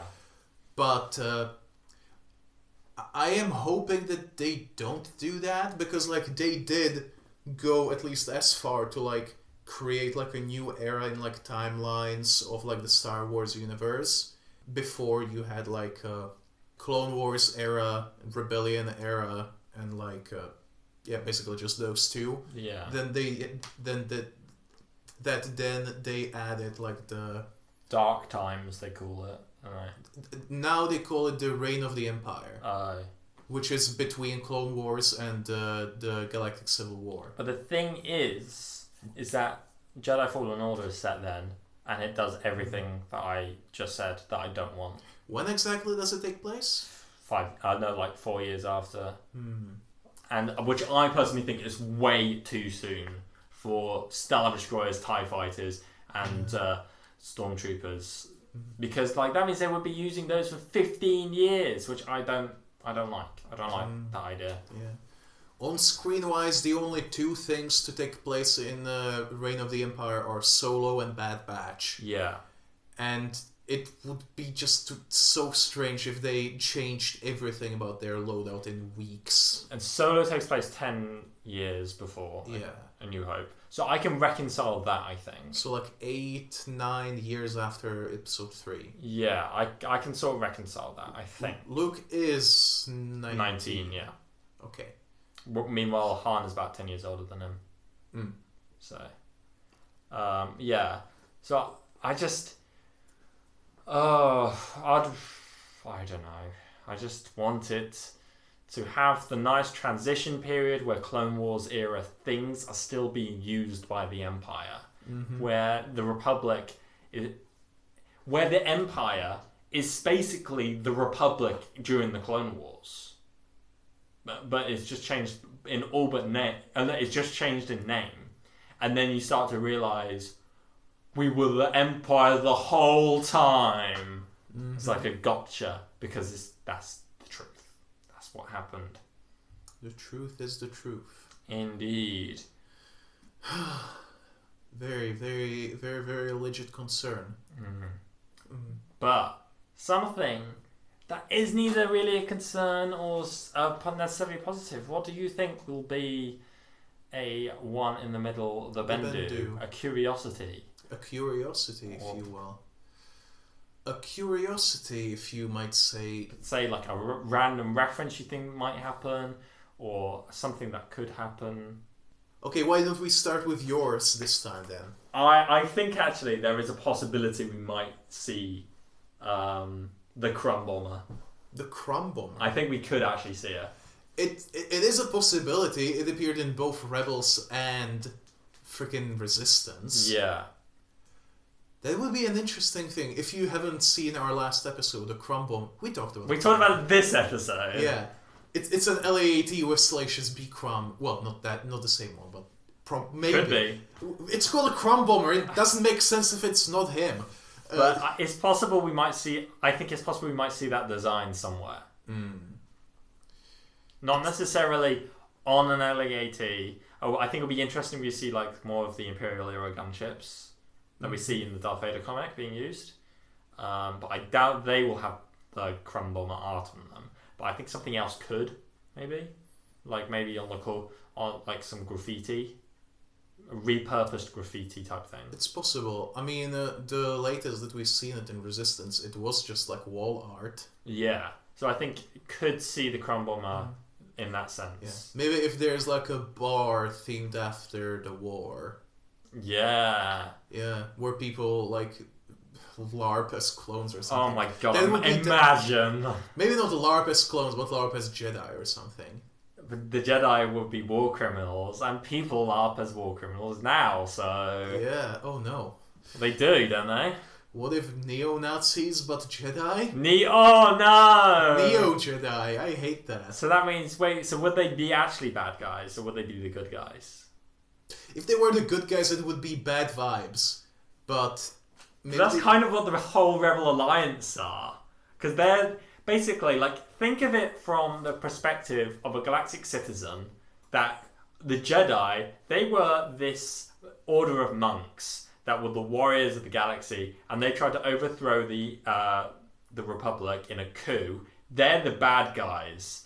And they talked about all these mantras like the Force and their weird spooky magic system, and then comes along the Rebel Alliance, and to their perspective of the Jedi are bad. The Rebel Alliance seems like a fucking cult. There's may the Force be with you, may the Force guide us all. You know, that kind of thing. And from the perspective of a non-Force believing citizen who's been told all that kind of stuff's evil, they're going to think like, what the fuck is with these Neo-Jedi? I hate that so much. But it's true. And they do have that fucking psycho Saw Gerrera kind of on their side. Yeah, so... I hate that. But so the Rebel Alliance are Neo-Jedi. They are working with literal genocidal maniacs. Yeah, but I'm not saying that them being Neo-Jedi necessarily makes them... Yeah, I understand. You're just saying that, like, you know, you can go jump through enough loops to make the Rebel Alliance look bad. Yeah, from the perspective of people in universe. Yes. So I think that's kind of interesting. I mean, we've also made the New Republic that in our own eyes with what happens in Mando. Yeah. Well, I think it's pretty obvious they are using forced labor and stuff. Yes. And we've seen nothing but law enforcement from them. / prisons. / the core world's not caring about the Outer Rim. That. Which is all, you know, not great. But it is interesting. What do you think? My thing is probably... The one in the middle. The Bendu. I'm thinking that it will not necessarily be a TIE fighter per se, but they will bring in like a new experimental type of ship that will have a dumb design that I hate. Really? Yes. Because like many, if not most of like the new kinds of TIE fighters that show up are kind of dumb. Like the TIE Outlander? TIE Outlander is cool, but I'm talking like about more like the triangular one. The what? Which triangle? What you mean? The Final Order TIE Dagger. Yeah, that was kind of dumb. I don't remember what it looked like, but there was one on Scarif that seemed a bit odd. I like that one. That was the TIE fighter that worked in atmosphere. What did that one look like again? I can't remember. It doesn't matter. But I'm just saying, they will bring in like a... I like that design personally. I think it works well. I just think that they will bring in like a prototype of a TIE fighter. Like a kind of, not quite like what you're saying, like something to bridge the gap. TIE Striker is what you mean. Oh yeah, that's odd. I like it. Each to their own. Yeah. And I really, really do not like the ripped for her pleasure Final Order stormtroopers. I think that's kind of interesting. It's like it's like muscle. It's not. No, as in like, you know, not as in like bulky muscle, as in like the tendons and that kind of stuff. I just don't like it. I think it's kind of unnerving. I think that's the point. But I think it was used incorrectly. As many things were. But the less we say, the better. Indeed. And on that note, no. Yeah. Well, I think to sum up, I think on the whole, we think the Bad Batch will be good. Yeah, there are things that we are worried about, but we are still hopeful. God, I just like... Genuinely, I know we did say it as our dark side, but I feel like we're both unanimous in that if Omega is a whitewashed clone of Jango Fett, we will be very sad. Very disappointed. Yeah. Do not want to reference Backstroke of the West. Yeah, but on the whole, I think it will be good. Yeah. It's going to have amazing animation. It's going to probably have a good story. It's amazing to me how much footage there is that we haven't seen yet. We haven't seen most of it. We saw what is 3 minutes out of 60. That's like 5%. Yeah, we saw like at most 5% of the first episode. And the thing is, in that 3-minute trailer, most of that was actually from the sizzle reel. Yeah, which I didn't realise. Yeah, it's gonna be freaking great. It's gonna be good. And even if it's not good, we're gonna have a fun time braiding it. Yeah. Ranting about it. Oh, mate. When can I sign up? Well, sign under what name, though? Oof. This is a bad bit. I was gonna say, like... I forgot my reasoning for Hans Frater and all that kind of stuff. No, what was it? For Hans Gerst. Hans Gerst. We should not think about Hans Gerst. Oh, never again. Oh, one thing that I really do want to see is the Paperclip Club. Yes, Nouveau Vindy! Look, Dirt, freaking do something with them. They were so cool. Or Martuk. Oh my god. Yeah, that would be interesting. I reckon we might actually see, we saw the prison, the Republic prison quite a lot in Clone Wars. And like the prisoners inside it. I think it's possible we might see it again, and it's going to have some of the prisoners we may recognize. Ooh, will there be some Jedi in the Citadel?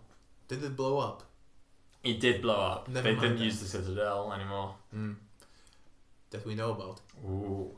Will we see the Sunspot prison? Oh, that'd be cool. Well, if they did, then the Empire would know about it, probably. Oh, yeah. Never mind. Or if you see the Ghost prison.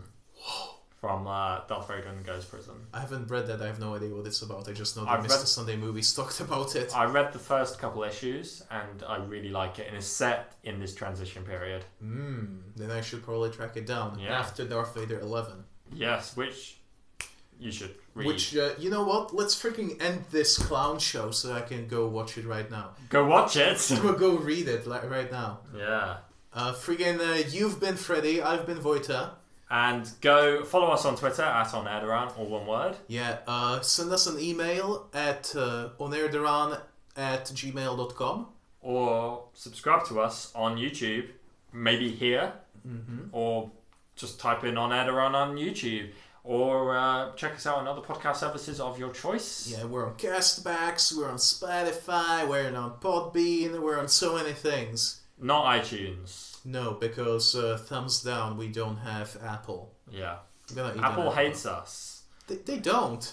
What if, in an alternate universe, what if in Star Wars, like how we have Apple?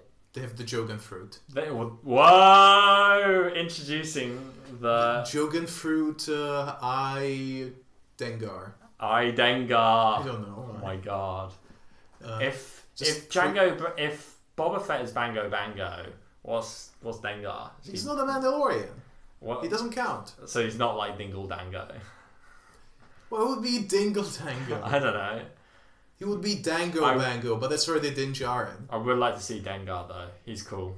He is cool, but I don't know if he might be too young. He's in Clone Wars. Oh, never mind then. Toilet paper head himself. He's in either episode 9 or 8 as well. No, he's not in episode 9. That's fake news. Bullshit. I like it. No. Ooh. Monkey. BT1 and 000. Ooh. The freaking nightmare versions of R2-D2 and C-3PO. That could be interesting. We know that they were deactivated for a while. We don't know how long. Yeah. When Dr. Aphra activates them.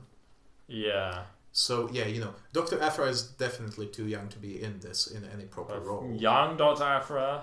Like young Indiana What if Jones? Omega is Dr. Aphra? Oh, God, I mean, if they were already doing one whitewash, why not?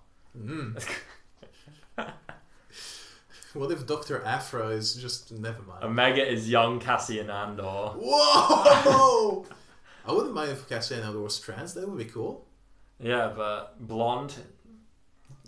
He can dye his hair. That's fine. I'm just being facetious. And he will also have to unlearn his Australian or Kiwi accent. Yeah, and have Diego Luna's accent. You can learn accents. At that age? I mean, I would assume that Hera started out with a French accent too, and she unlearned it eventually.